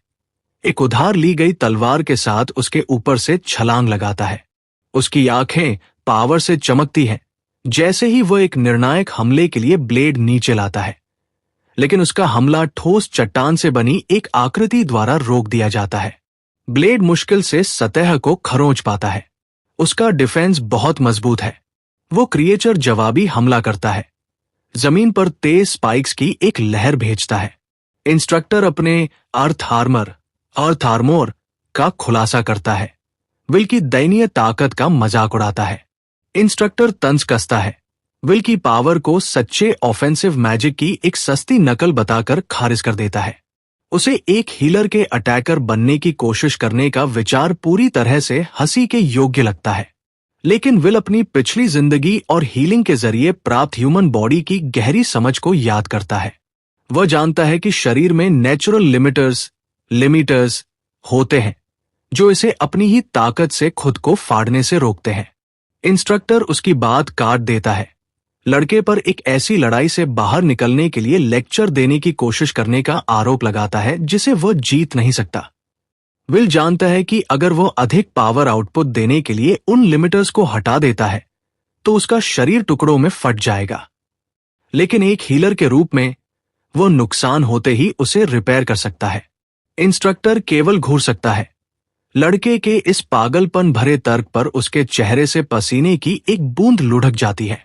विल आगे बढ़ता है, स्वीकार करता है कि दर्द असली है लेकिन अस्थायी है। जैसे ही इंस्ट्रक्टर उसके प्लान को मूर्खतापूर्ण बताकर खारिज करता है, एक उन्मत्त मैनिक मुस्कान के साथ विल अपनी पूरी पावर रिलीज करता है। उस आदमी के लोहे जैसे डिफेंस पर अपनी थ्योरी टेस्ट करने के लिए तैयार है। इंस्ट्रक्टर केवल दहशत में देख सकता है क्योंकि लड़के की पावर उमड़ पड़ती है। हरी रोशनी की एक चमक में विल दूरी को खत्म कर देता है और एक ही विनाशकारी डेवस्टेटिंग पंच के साथ उस आदमी के अभेद्य डिफेंस को चकनाचूर कर देता है। वो गिरे हुए इंस्ट्रक्टर के ऊपर खड़ा होता है, उसे याद दिलाता है कि एक टीचर को कभी भी छात्र की सीमाओं का फैसला नहीं करना चाहिए। वो वेरोनिका की सलाह पर विचार करता है, ये महसूस करते हुए कि सबसे मूर्खतापूर्ण बात ये मानना है कि कुछ असंभव है। इस नई शक्ति के साथ वो जानता है कि वो इतना मजबूत बन सकता है, लेकिन उसकी जीत पीछे से आए एक अचानक झटके ट्रेमर से कट जाती है। वो ठीक समय पर मुड़ता है और देखता है कि जमीन एक बार फिर फट रही है। इंस्ट्रक्टर धीरे धीरे अपने पैरों पर खड़ा होता है। उसका प्राइड साफ तौर पर घायल है और एक ठंडी, खतरनाक घूर के साथ वो फैसला करता है कि यह सबक अभी खत्म नहीं हुआ है। विल अपनी मुट्ठी भींचता है, उस आदमी की रेजिलियंस से हैरान होकर। उसे जमीन से निकलने वाले एक और विशाल अर्थ स्पाइक को चकमा देने के लिए मजबूर होना पड़ता है। इंस्ट्रक्टर उसके ऊपर खड़ा है, उसकी आंखों में एक खतरनाक चमक है। वो अपना चश्मा ठीक करता है, उसका गुस्सा साफ महसूस किया जा सकता है। लेकिन विल अपने पैरों पर खड़ा होता है और शांति से उस आदमी को उनकी छोटी सी डील के बारे में याद दिलाता है। इंस्ट्रक्टर दहाड़कर जवाब देता है कि बिना गवाहों के उनके समझौते का कोई मतलब नहीं है। वो अपना हाथ नीचे पटकता है, एक हीलर द्वारा मारे जाने के अपमान को स्वीकार करने से इनकार करता है और क्रिस्टलाइन स्पाइक्स की एक विशाल लहर छोड़ता है जो इसे अभी खत्म करने के लिए दृढ़ है। लेकिन विल बस स्मिर करता है, यह खुलासा करते हुए कि उसके लिमिटर रिलीज के एक से अधिक उपयोग हैं। जैसे ही हरी ऊर्जा उसके पैरों के चारों ओर घूमने लगती है, उसकी स्पीड को बढ़ाते हुए वो एक ब्लर की तरह चलता है और इंस्ट्रक्टर के लगातार हमले से बाल बाल बचता है। उस आदमी को अपनी आंखों पर विश्वास नहीं हो रहा। वो लड़के की इम्पॉसिबल स्पीड से दंग है। उसे सुबह के डरावने एहसास के साथ पता चलता है कि उसका अर्थ आर्मर हमले को रोकने के लिए समय पर नहीं बनेगा। लेकिन तभी इंस्ट्रक्टर पर एक अजीब सी शांति छा जाती है। उसकी आंखें झटके से खुलती हैं, जो अब एक अजीब पर्पल लाइट से चमक रही हैं। अचानक विल का पंच उसके चेहरे से कुछ ही दूर रुक जाता है। उसकी मूवमेंट जमी हुई है। इंस्ट्रक्टर देखता है कि मुट्ठी दर्दनाक धीमी गति से इंच इंच आगे बढ़ रही है। उसे एहसास होता है कि समय उसके चारों ओर धीमा हो रहा है। वो आदमी केवल इसके रुकने की भीख मांग सकता है, जो अत्यधिक दर्द के एक पल में फंसा हुआ है, क्योंकि इस धीमे समय में उसे एक वार की पीड़ा इटर्निटी तक खिंच गई है। इम्पैक्ट कई गुना बढ़ गया है, जिससे वह एक वार असीम रूप से बदतर महसूस होता है। वो अपनी ही इंद्रियों की जेल में फंसा हुआ है, भागने या चीखने में भी असमर्थ। उसका दिमाग केवल यह भीख मांग सकता है कि यह टॉर्चर आखिरकार खत्म हो जाए। और ठीक उसी तरह अचानक समय नॉर्मल हो जाता है, जिससे वो आंगन के उस पार उड़ जाता है। वह जमीन पर जोर से गिरता है और वह लंबी पीड़ा एक पल में खत्म हो जाती है। विल एक चीयरफुल स्माइल के साथ उसके ऊपर खड़ा है। उसके हाथों में हीलिंग मैजिक की एक गेंद है। इंस्ट्रक्टर एक्सप्लेनेशन की मांग करता है और विल खुशी खुशी बताने के लिए तैयार है। वो खुलासा करता है कि इम्पैक्ट के समय उसने उस पर एक सेंसरी एनहांसमेंट स्पेल डाला था। ये एक हीलिंग आर्ट है जिसका मतलब दृष्टि या सुनने की क्षमता को रिस्टोर करना है। लेकिन विल इसका उपयोग अपने रिफ्लेक्सेस को तेज करने के लिए कर रहा है। इंस्ट्रक्टर की इंद्रियों को ओवरलोड करके उसने दर्द के एक सेकंड को इटर्निटी जैसा महसूस कराया।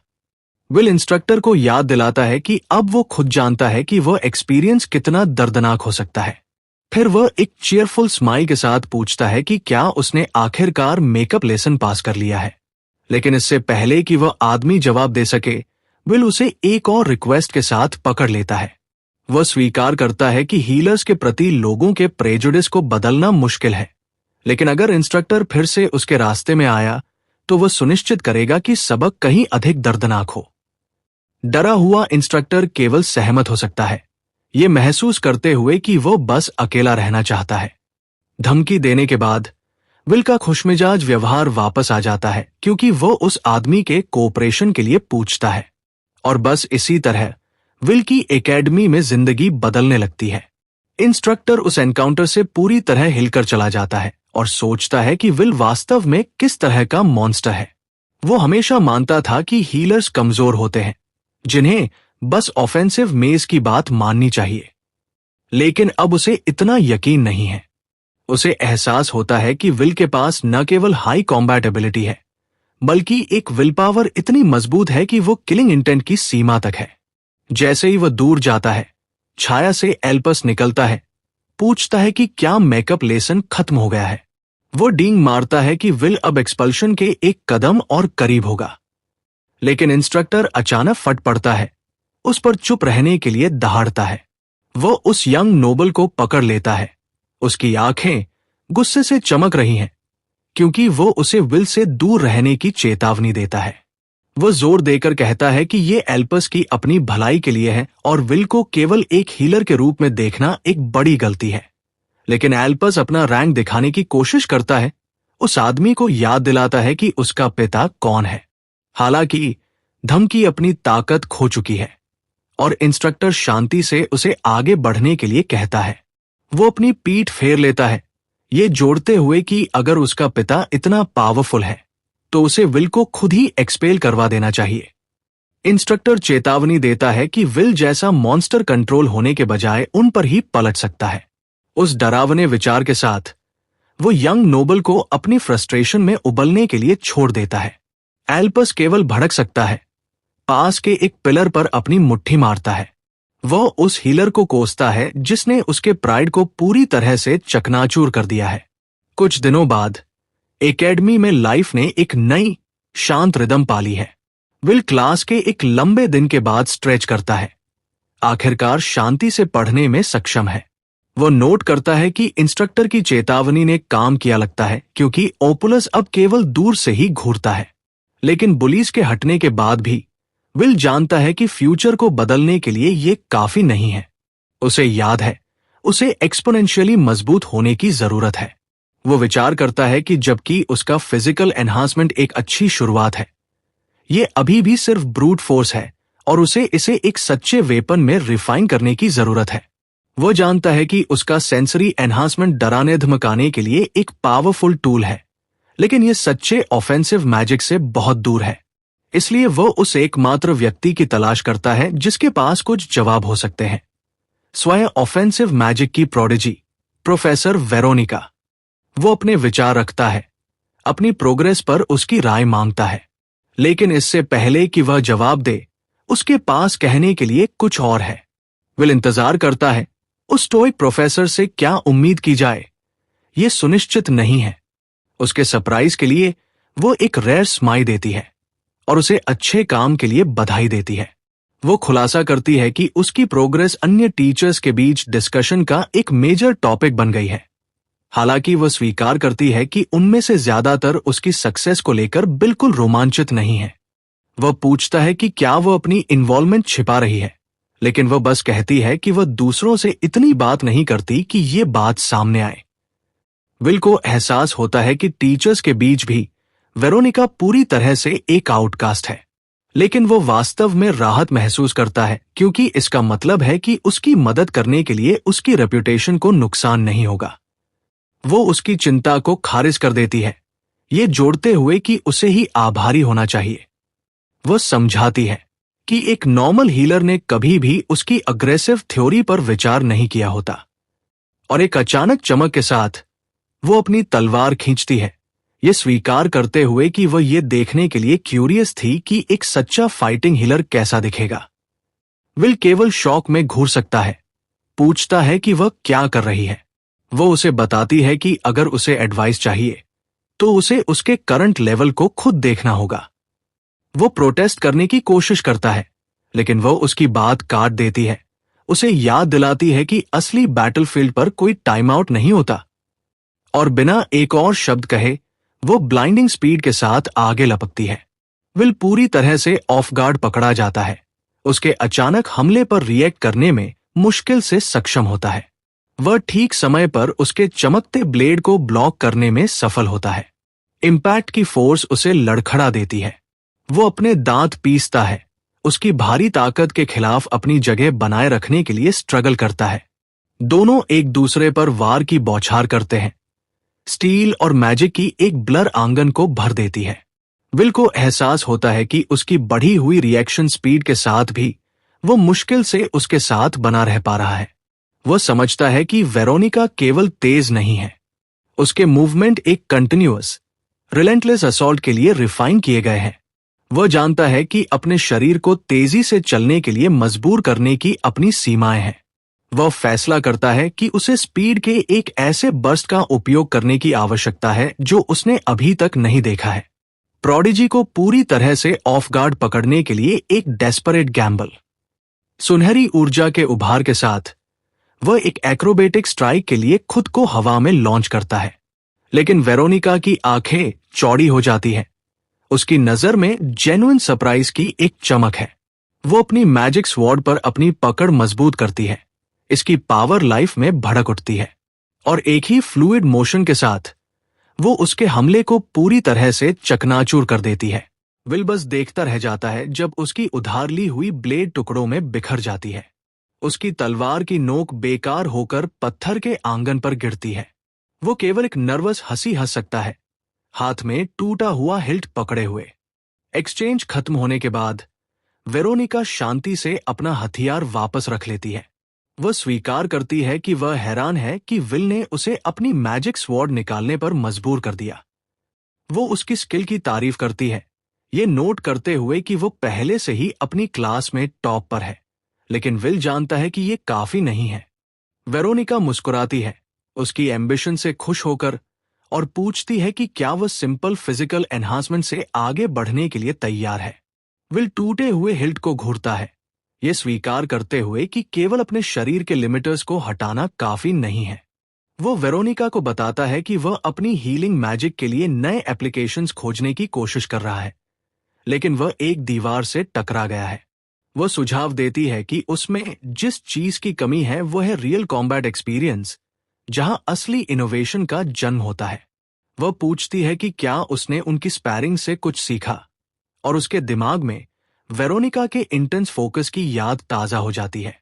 विल पूछता है कि क्या उन्हें अपनी मॉक बैटल्स जारी रखनी चाहिए, लेकिन वह खुलासा करती है कि जल्द ही एक मॉन्स्टर सब्जुगेशन ट्रेनिंग होने वाली है।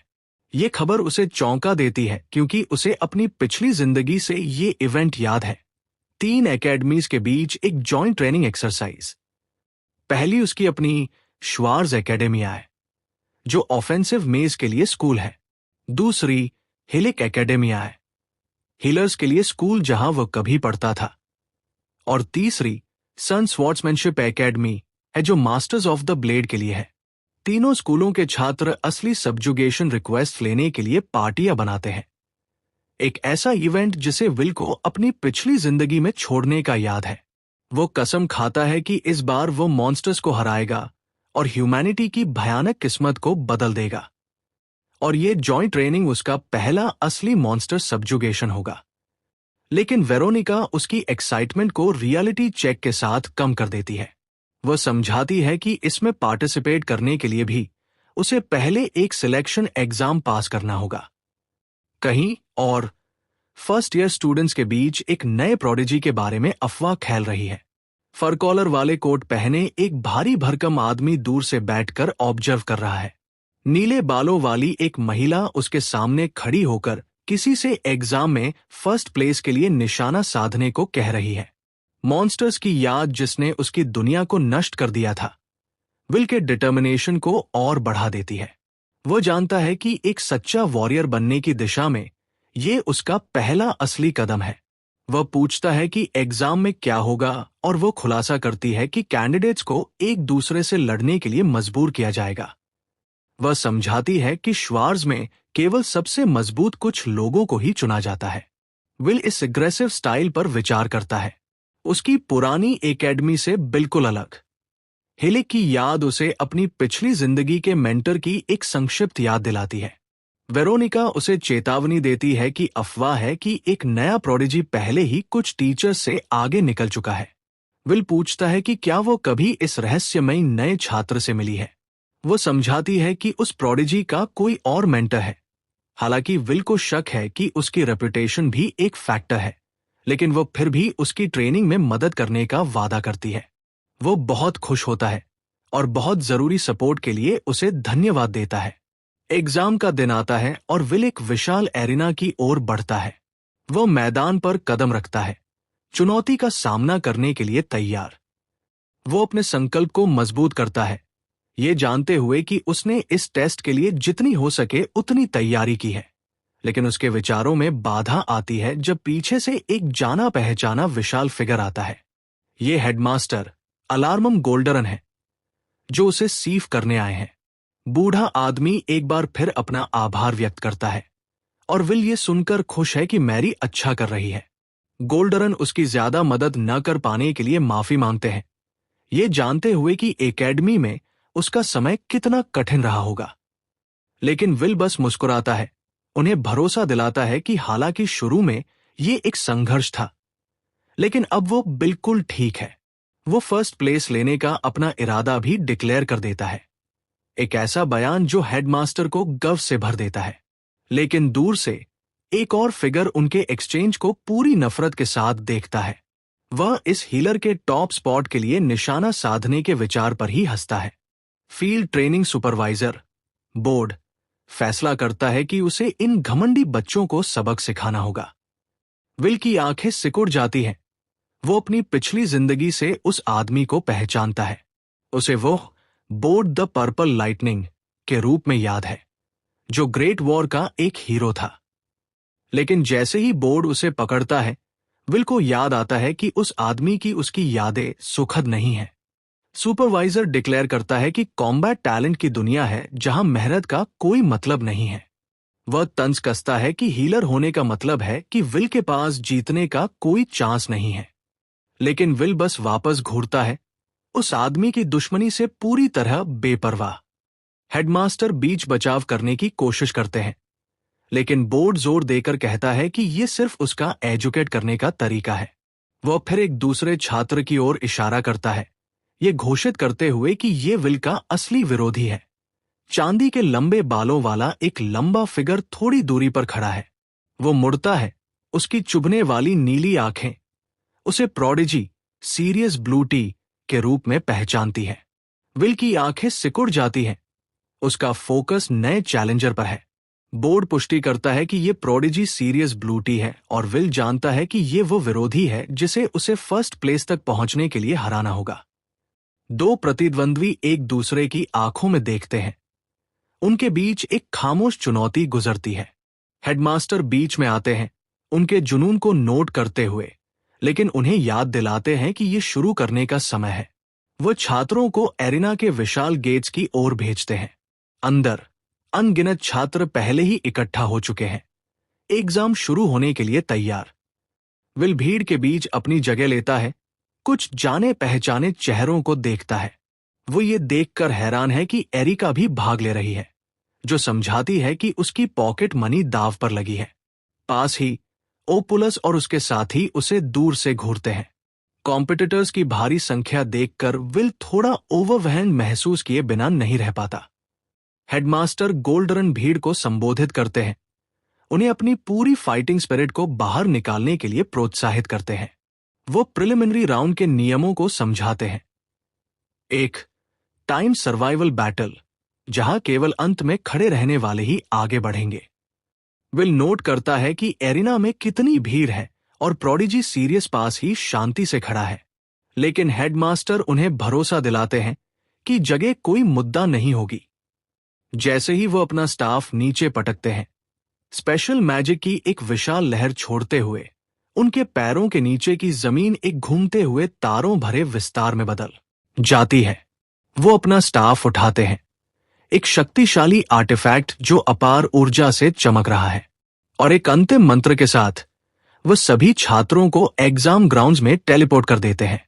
विल खुद को एक घने अनजान जंगल में अकेला खड़ा पाता है। वह एकेडमी के पीछे के परिचित जंगल को पहचानता है। हेडमास्टर की आवाज पेड़ों के बीच गूंजती है, ये समझाते हुए कि सभी को बिखेर दिया गया है, जबकि कुछ एरिका की तरह खुद को तत्काल खतरे में पाते हैं। अन्य प्रोडिजी सीरियस की तरह पूरी तरह से बेपरवाह रहते हैं। विल केवल हेडमास्टर के मैजिक की सरासर ताकत पर आश्चर्यचकित हो सकता है। और एक अंतिम घोषणा के साथ सिलेक्शन एग्जाम आधिकारिक तौर पर शुरू होता है। विल का पहला कदम जमीन का बेहतर जायजा लेना है। वह जल्दी से एक सुविधाजनक बिंदु वांटेज पॉइंट पाने के लिए पास के एक पेड़ पर चढ़ जाता है। वो फिर अपनी हीलिंग मैजिक का उपयोग अपनी उपस्थिति को छिपाने के लिए करता है, अपनी लाइफ फोर्स को कम से कम करता है। अब छिपकर वह डिटेक्ट हुए बिना बैटलफील्ड को ऑब्जर्व कर सकता है। अपने ठिकाने से वह दूसरे छात्रों के बीच एक अराजक लड़ाई, केओटिक बैटल को सामने आते देखता है। एक छात्र अपने प्रतिद्वंद्वियों पर हमला करने के लिए एक शक्तिशाली अर्थ गोलम को कमांड देता है, जबकि दूसरा एक विशाल जादुई हथौड़ा नीचे लाता है। अपने प्रतिद्वंदी को कुचलने की कसम खाता है। अलग अलग मंत्रों का टकराव समाशोधन क्लियरिंग को भर देता है क्योंकि छात्र अस्तित्व के लिए लड़ते हैं। लेकिन विल इसे एक खतरे के रूप में नहीं, बल्कि मैजिक के नए रूपों को ऑब्जर्व करने के एक सही मौके के रूप में देखता है। उसके चेहरे पर एक लालची मुस्कान फैल जाती है। वो पहले से ही उनकी शक्तियों को अपना बनाना चाहता है। एक पल बाद लड़ाई खत्म हो जाती है और दो छात्र जमीन पर हारे हुए पड़े हैं। गोलम का मास्टर अपनी जीत का जश्न मनाता है, अपनी भारी ताकत के बारे में डींग मारता है, लेकिन पीछे से एक आवाज उसे इस प्रभावशाली प्रदर्शन पर बधाई देती है। जैसे ही विल का हाथ उसके सिर के पीछे जकड़ता है, वो एक नई टेक्निक अनलीश करता है और एक फ्लैश ऑफ लाइट के साथ उस लड़के की कॉन्शनेस को काट देता है। स्टूडेंट की आंखें पलट जाती है, उसका माइंड पूरी तरह ब्लैंक हो जाता है और धुएं के एक पफ के साथ वो जमीन पर गिर पड़ता है, पूरी तरह न्यूट्रलाइज होकर। ये उसकी हीलिंग मैजिक का एक नया एप्लीकेशन है, लाइफ फोर्स को मैनिपुलेट करके ब्लैकआउट पैदा करना। हालांकि इसके लिए क्लोज कांटेक्ट जरूरी है, लेकिन ये बिना कोई रियल नुकसान पहुंचाए अपोनेंट्स को टेक डाउन करने का परफेक्ट तरीका है। वह बस खुश है कि प्रोफेसर वेरोनिका के साथ डेवलप की गई नई स्किल ने एक्चुअली काम किया। लेकिन उसकी सेलिब्रेशन बीच में ही रुक जाती है जब उसे आसपास एक और प्रेजेंस सेंस होती है। वह ठीक तभी पीछे कूदता है जब जहां वो खड़ा था वहां जमीन से तलवारों की एक बौछार फूट पड़ती है। फिर उसके सामने एक मैसिव ब्लेड दिखाई देता है, एक मैजिक स्टाइल जिसे वह बहुत अच्छे से पहचानता है। विल बस एक थकी हुई आह भरता है, पहले से जानते हुए कि इस एम्बुश के पीछे कौन है। यह ओपस और उसके चेले हैं, एक ऐसा ग्रुप जो बस हिंट समझना ही नहीं चाहता। वो ब्लॉन्ड नोबल इनोसेंट बनने का नाटक करता है और क्लेम करता है कि वह बस एग्जाम पास करने के लिए अपना बेस्ट ट्राई कर रहा है। लेकिन उसके असली इरादे तब रिवील हो जाते हैं जब वे तीनों अपना मैजिक गैदर करना शुरू कर देते हैं। ओपस एक बार फिर अपना signature knife creation magic unleash करता है, लेकिन इस बार उसके दोस्त इस मिक्स में अपनी स्किल्स भी जोड़ देते हैं। एक ब्लेड पर पॉइजन का एन्चांटमेंट करता है, जबकि दूसरा रेप्लिकेशन मैजिक का यूज करके उन डेडली जहरीले हथियारों को मल्टीप्लाई कर देता है। वो शेखी बढ़ाता है कि विल चाहे कितना भी फास्ट क्यों न हो, वो इतने सारे पॉइजन वाले ब्लेड्स को डॉज नहीं कर सकता। पर्पल डैगर्स, खंजरों का एक तूफान हमारे लड़के पर बरस पड़ता है, एक ऐसा बैराज जिसे अवॉइड करना इम्पॉसिबल लगता है। विल जानता है कि वह पॉइजन को सिंपली हील कर सकता है, लेकिन इतने सारे अटैक्स को डॉज करना एक चैलेंज होगा। इसलिए वह एक अलग अप्रोच डिसाइड करता है और खतरे का सीधा सामना करने के लिए अपनी पावर गैदर करता है। लेकिन डॉज करने के बजाय विल अपना पैर पटकता है और जमीन से एक मैसिव शेप निकलती है। ये वही पहले वाला अर्थ गोलेम है, जो अब उसकी पर्सनल शील्ड की तरह एक्ट कर रहा है। एल्पस बस डिसबिलीफ में घूरता रह जाता है और डिमांड करता है कि ये क्या हो रहा है। विल अपने नए एलाई के पीछे एक कॉन्फिडेंस स्मर के साथ खड़ा है। उनका ही ट्रैप उन पर उल्टा करने के बाद वो रिकॉल करता है कि जहां हीलिंग मैजिक सिर्फ लिविंग चीजों पर काम करता है, वहीं ये गोलम अपने कैस्टर के ब्लड से पावर लेता है। अपनी खुद की लाइफ फोर्स उसमें इन्फ्यूज करके वो उस मैजिकल क्रिएचर का कंट्रोल सीज कर सकता है। और अब एक नए मास्टर के कंट्रोल में वो गोलम सीधे अपने पुराने साथियों की तरफ चार्ज करता है। वो एक चेले पर डेवास्टेटिंग ब्लो मारता है, जिससे वो हवा में उड़ जाता है। दूसरा जल्दी ही न्यूट्रलाइज हो जाता है, बिना फाइट बैक करने का चांस मिले जमीन पर पटक दिया जाता है। ओप्युलस दुम दबाकर भागता है, अपने दोस्तों पर इतनी आसानी से हारने के लिए चिल्लाता है। लेकिन विल अचानक उस भागते हुए नोबल के सामने आ जाता है और उसका एस्केप कट कर देता है। वह उस बुली के चेहरे पर हाथ रखता है, अपना फाइनल मूव प्रिपेयर करता है। एक चीयरफुल स्माइल के साथ वो उस तिकड़ी के आखिरी बंदे को भी सुला देता है। जंगल में कहीं और अलग अलग स्टूडेंट्स के बीच एक और बैटल चल रही है। विल ऊपर से देखता है, ये रियलाइज करते हुए कि रेंज कॉम्बैट में उसकी अपनी वीकनेस को कवर करने के लिए गोलम एक परफेक्ट तरीका है। लेकिन उसकी ऑब्जर्वेशन हवा में एक अचानक बदलाव से रुक जाती है। विंड मैजिक का एक मैसिव बवंडर जंगल को चीरता हुआ निकलता है, जो हमारे लड़के को पूरी तरह सरप्राइज कर देता है। उस पेल का स्केल ऐसा है जैसा उसने अब तक कुछ नहीं देखा। वह दूर कूदने के लिए मजबूर हो जाता है जैसे ही वो वॉटेक्स उसके हाइडिंग स्पॉट को चीर देता है। उस पेल ने जंगल के बीचों बीच तबाही का एक एकदम सीधा रास्ता बना दिया है। उसके पीछे हारे हुए स्टूडेंट्स और यहां तक कि एक गोलम भी जमीन पर बिखरे पड़े हैं। विल उस तबाही के बीच खड़ा है। उस ओवरवेलमिंग पावर से स्तब्ध होकर वो ऊपर देखता है तो उसे रास्ते के अंत में एक अकेला फिगर खड़ा दिखाई देता है। ये वो प्रोडिजी सीरियस और विल जानता है कि उसे टेक डाउन करना कोई आसान काम नहीं होगा। वो अपनी पावर को यहीं और अभी टेस्ट करने का सोचता है, लेकिन फिर इरादा बदल देता है, ये जानते हुए कि ये रेकलेस फाइट का समय नहीं है। तभी हेडमास्टर की आवाज अनाउंस करती है कि प्रिलिमिनरीज खत्म हो गए हैं। सिर्फ 4 स्टूडेंट्स बचे हैं।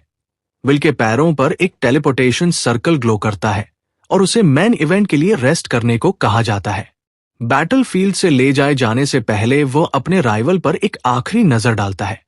वो प्रोडिजी एक आखिरी कोल्ड लुक देता है। उसकी पावर अभी भी हवा में मौजूद है, लेकिन विल बस वापस स्मर्क करता है, उनके इनएविटेबल शोडाउन के लिए उतना ही ईगर।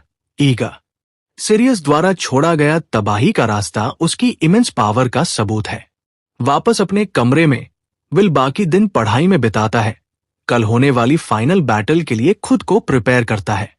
कहीं और ओपस के दोस्त उसे समझाने की कोशिश करते हैं। वे पॉइंट आउट करते हैं कि विल जेन्युइनली स्ट्रांग है और उसने हारने के बाद उन्हें हील भी किया था। लेकिन ओपुल्पस गुस्से में फट पड़ता है, ये डिक्लेयर करते हुए कि उसकी फैमिली का प्राइड उसे एक मामूली हीलर से ह्यूमिलिएट होने की इजाजत नहीं देता। उसे चिंता है कि अगर उसके पावरफुल पिता को पता चला तो कितनी शर्मिंदगी होगी। उसके दोस्त बस नर्वस साइलेंस में सुन सकते हैं, उसके घायल प्राइड के बीच फंसे हुए। लेकिन फाइनली उसके दोस्तों के सब्र का बांध टूट जाता है। वे उससे कहते हैं कि वे उसकी खातिर चोट खाकर तंग आ चुके हैं, और इसके साथ ही वे उसकी तरफ पीट कर लेते हैं। उस जलते भुनते नोबल को अकेला छोड़ देते हैं। एल्पस गुस्से में उबलता है, ये डिसाइड करते हुए कि अगर मैजिक काम नहीं करेगा तो वो अपने राइवल को एलिमिनेट करने का कोई और तरीका ढूंढेगा। इस बीच विल अपने कमरे में वापस आ गया है, अपने खिलाफ हो रही नई साजिश से पूरी तरह अनजान। उसकी पढ़ाई दरवाजे पर हुई एक दस्तक से इंटरप्ट होती है। वो खड़ा होता है, सोचता है कि इस समय उससे मिलने कौन आ सकता है। जैसे ही वह सावधानी से बाहर झांकता है, उसे एक बैड फीलिंग आती है। ये आलल्पस, जो चेहरे पर एक अजीब सी चीयरफुल स्माइल लिए खड़ा है। विल तुरंत मुद्दे पर आता है और पूछता है कि वह बुली इस बार क्या स्कीम बना रहा है। एल्पस फ्रेंडली ड्रामा बंद कर देता है और एडमिट करता है कि वह शुरू से ही विल को एकेडमी से बाहर निकालने की कोशिश कर रहा है। वह मानता है कि उसने कुछ अलग अलग स्कीम्स ट्राई की है, लेकिन विल पूरी तरह अनफेस्ड।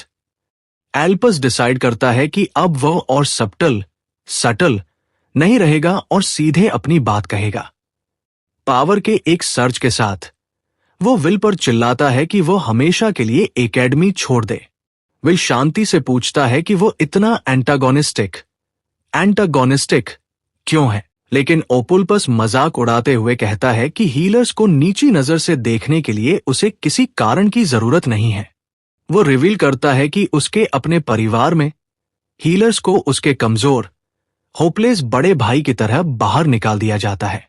उसके भाई का मजाक उड़ाए जाने की एक दर्दनाक याद ताजा हो जाती है, जिसे वो बस हंसकर टाल देता था। एक छोटा ओपुल्पस परछाइयों से देखता था। इस बात पर कन्विसेंस की एक प्राउड मेज और एक पैथेटिक हीलर में जमीन आसमान का फर्क होता है। विल सुनता है, ये रियलाइज करते हुए कि ये एक प्रेस्टिजियस नोबल फैमिली का गहरा पूर्वाग्रह प्रेजुडिस, और दरवाजे की ओर इशारा करता है। उससे कहता है कि ये हीलर के लिए कोई जगह नहीं है। लेकिन विल पूछता है कि क्या वह सच में उम्मीद करता है कि वो क्विट कर देगा। जिस पर एल्पस कसम खाता है कि वो उससे ये शब्द खुद बुलवाएगा। एक मलिशियस स्माइल के साथ एल्पस उसे एक इंसान का जिक्र करता है जिसकी विल सबसे ज्यादा परवाह करता है। विल बस घूरता रह जाता है, समझ नहीं पाता कि बात कहाँ जा रही है। वो नोबल रिवील करता है कि उसने अपने नौकरों से विल के पास्ट की इन्वेस्टिगेशन कराई है। उसकी बहन की एक इमेज दिखाता है और एक छिपी हुई धमकी देता है। हमारे लड़के को ये सोचने पर मजबूर कर देता है कि उसके साथ क्या हो सकता है। एल्पस पूछता है कि क्या उसने अपना मन बना लिया है, और विल कंफर्म करता है कि उसने बना लिया है। लेकिन इससे पहले कि वह बुली अपना सेंटेंस पूरा कर पाता, विल उसका गला पकड़ लेता है और एक ही पावरफुल ब्लो से उसे पीछे उड़ा देता है। फिर वो उस स्तब्ध नोबल को जमीन पर पिन कर देता है और उसका हाथ पीछे मरोड़ देता है। ओपस चिल्लाता है, उससे रुकने की भीख मांगता है इससे पहले कि उसका हाथ टूट जाए। लेकिन विल बस उसे ठंडी नजरों से घूरता है, उसे याद दिलाता है कि वो पहले ही अपना डिसीजन ले चुका है। ओपस का चेहरा दर्द से विकृत हो जाता है जब वह जमीन पर दबा पड़ा होता है। वो एक ढिठाई भरी हंसी हंसने की कोशिश करता है, लेकिन वह एक दर्द भरी आह बनकर निकलती है। दांत पीसते हुए वो कसम खाता है कि उसके पिता और एकेडमी विल को इसकी कीमत चुकाने पर मजबूर करेंगे। लेकिन विल शांति से रिवील करता है कि उसने हाथ को पहले ही हील कर दिया है। उसके हाथ के चारों ओर एक हरी रोशनी चमक रही है। वो नोबल बस पूरी कंफ्यूजन में घूरता रह जाता है, समझ नहीं पाता कि क्या हो रहा है। लेकिन उसकी कंफ्यूजन फिर से दहशत में बदल जाती है क्योंकि एक तेज दर्द उसके हाथ में फिर से उठता है, क्योंकि विल ने उसे अभी अभी दोबारा तोड़ दिया है। वह फिर उसे दोबारा हील करने का प्रॉमिस करता है। दर्द और रिकवरी का एक रूह कांपा देने वाला चक्र, चिलिंग साइकिल, और फिर उसे एक बार फिर तोड़ना, उस डरे हुए बुली को फाइनली दया की भीख मांगने पर मजबूर करना। लेकिन विल बस मुस्कुराता है, ये एक्सप्लेन करते हुए कि जहां वो अब्यूज तो सह सकता है, लेकिन उसकी बहन को धमकी देकर उसने एक ऐसी लाइन क्रॉस कर दी है जिसे वो इग्नोर नहीं करेगा। वह समझाता है कि इस लेसन को याद रखने के लिए उसे बुली की स्पिरिट को पूरी तरह तोड़ना होगा। एलुल्पस बस दहशत में घूरता रह जाता है, सोचता है कि उसने किस तरह के मॉन्स्टर को प्रोवोक कर दिया है।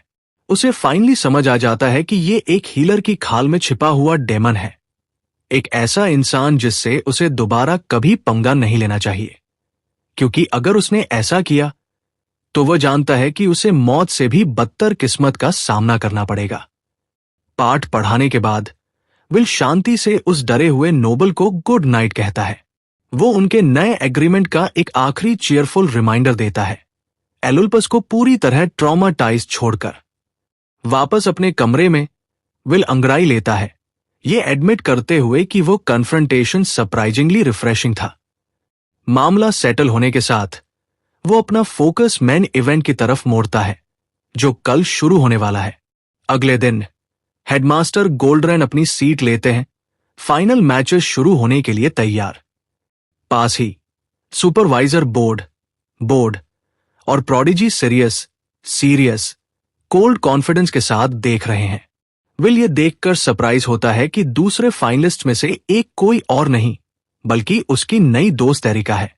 वो बहुत नर्वस लग रही है, साफ तौर पर उसे यहां तक पहुंचने की उम्मीद नहीं थी। एरिका एक्सप्लेन करती है कि उसने छिपने के लिए बस फ्लेम वॉल्स का यूज किया, एक प्योरली डिफेंसिव स्ट्रैटेजी जो विल को एक अटैकर के लिए काफी अनयूजुअल लगती है।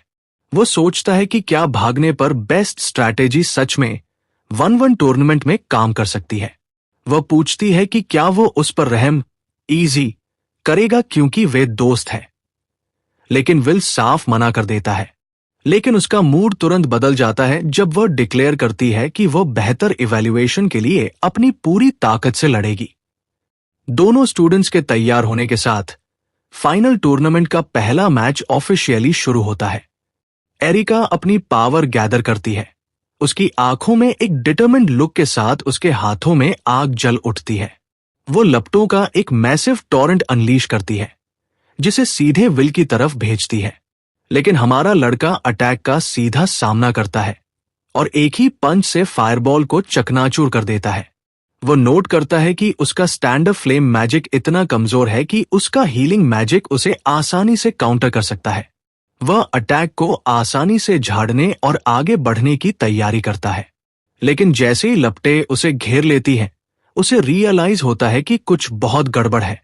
ये कोई साधारण आग नहीं है, और उसके चेहरे पर एक शॉक आ जाता है। एरिका डिक्लेयर करती है कि वह अभी खत्म नहीं हुई है और आग की एक और वेव अनलीश करती है। विल को डॉज करने पर मजबूर होना पड़ता है, क्योंकि लपटें अब एक जेन्युइन खतरा बन गई है। वो नीचे देखता है तो पाता है कि आग अभी भी उसके हाथ से चिपकी हुई है। बुझने से इनकार करते हुए उसे रियलाइज होता है कि यह उसका यूनिक मैजिक है। अबनॉर्मल परसिस्टेंस वाली लपटें। उसे अपने सैलामेंडर टेल ट्रिक की याद आती है और वह समझ जाता है कि उसका मैजिक ही इसकी चाबी थी। उसे फाइनली समझ आता है कि प्रीलिम्स में उसकी डिफेंसिव स्ट्रैटेजी इतनी इफेक्टिव क्यों थी। उसे एहसास होता है कि उसका यूनिक मैजिक उसकी पर्सनालिटी की तरह ही जिद्दी है। भीड़ एक्साइटमेंट के साथ चिल्लाती है। एरिका को हीलर को हराने के लिए चीयर करती है। पहली बार वह सोचती है कि शायद वह सच में ये फाइट जीत सकती है। कॉन्फिडेंस की एक लहर के साथ वो अपनी पावर अनलीश करती है। विल से अभी सरेंडर करने को कहती है, लेकिन विल शांति से अपना हीलिंग मैजिक गैदर करता है, कॉन्फिडेंट कि वो उसकी लपटों को बुझा सकता है। वो आग की एक और विशाल लहर एरिना में भेजती है, लेकिन डॉज करने के बजाय विल बस हाथ बढ़ाता है और लपटों को अपने हाथ में पकड़ लेता है। वो फिर उसकी अपनी पावर को उसी के खिलाफ मोड़ देता है, उसे अपने खुद के अटैक के लिए यूज करने का फैसला करता है। एरिका बस डिसबिलीफ में घूर सकती है जैसे ही वो उसके मैजिक को एक फायरी फिस्ट में बदल देता है। एक कॉन्फिडेंस स्मर्क के साथ विल आगे लपकता है, उसकी अपनी पावर के साथ इसे खत्म करने के लिए तैयार। एरिका बस दहशत में घूर सकती है, उसका कॉन्फिडेंस पूरी तरह चकनाचूर हो चुका है, और ठीक उससे पहले कि वह आग वाला मुक्का लैंड हो पाता, वह सरेंडर चिल्ला देती है। मैच खत्म होता है, उसे पूरी तरह ड्रेन्ड होकर जमीन पर बैठा छोड़कर। अनाउंसर विल को पहले मैच का विनर डिक्लेयर करता है, लेकिन हमारा लड़का नोट करता है कि जीतने के बावजूद भीड़ अभी भी हीलर को बू कर रही है। ऑडियंस फिर एरिका पर भड़क जाती है, उसे उसके खिलाफ इतनी आसानी से हार मानने फॉरफिटिंग के लिए कोसती है। वो बस डर के मारे सिकुड़ सकती है, अपनी परफॉर्मेंस के लिए माफी मांगती है, लेकिन विल आगे बढ़ता है, अपनी हारी हुई दोस्त को हाथ देता है। वो उसे तसल्ली देता है कि वह अच्छा लड़ी, उसका हाथ हील करते हुए उसे बताता है कि उसके पास अभी भी पास होने का चांस है। एरिका ऊपर देखती है, उसकी अनएक्सपेक्टेड काइंडनेस से पूरी तरह हैरान, लेकिन उसकी हार में सुपरवाइजर बोर्ड द्वारा रुकावट डाली जाती है, जो उसे पीछे से पकड़ लेता है, अपनी नापसंदगी जाहिर करते हुए दहाड़ता है। विल की आंखें सिकुड़ जाती हैं जब वो उस आदमी को अपनी दोस्त को डराते हुए देखता है। बोर्ड एक क्रूर मुस्कान के साथ झुकता है, एरिका से कहता है कि वह सोचे कि उसने क्या किया है। वो विल की ओर इशारा करता है, ये डिक्लेयर करते हुए कि सभी हीलर्स बेकार कचरा है, और एक से हार कर उसने खुद को उससे भी नीचा साबित कर दिया है। अपनी चमकती आंखों के साथ वो उस डरी हुई लड़की को बाहर निकलने का ऑर्डर देता है, डिक्लेयर करते हुए कि वो फेल हो गई है। लेकिन विल फाइनली बीच में आता है, सवाल करता है कि क्या एक टीचर का स्टूडेंट से बात करने का ये कोई तरीका है। वो बस हंसकर टाल देता है, दावा करता है कि उसका वर्बल अब्यूज बस टफ लव का एक रूप है। विल एक कदम पीछे हटता है, उनके बीच दूरी बनाता है। सुपरवाइजर डिक्लेयर करता है कि इस लेवल की वीकनेस के साथ इस साल सिर्फ एक ही इंसान पास होगा। वो विल से कहता है कि वह बस रास्ते का कांटा है, लेकिन प्रोडिजी सीरियस अचानक प्रकट होता है, विल से अपनी बात कहने को कहता है। विल पूछता है कि क्या वो सुपरवाइजर के इस कठोर आकलन हर्ष असेसमेंट से सहमत है। सीरियस मानता है कि ताकत ही सब कुछ है और बोर्ड सही है क्योंकि वह ताकतवर है। विल बस अपना सिर खुजलाता है, उसके चेहरे पर एक विचारशील मुस्कान है, लेकिन वह प्रोडिजी जोड़ता है कि वो विल को कमजोर भी नहीं मानता। वो बस अपनी इच्छा बताता है कि वो व्यक्ति बनना चाहता है जो सही साबित हो। वो साइलेंट चैलेंज हवा में लटक जाता है और विल का एक्सप्रेशन सख्त हो जाता है। प्रोडिजी सीरियस ब्लू ओट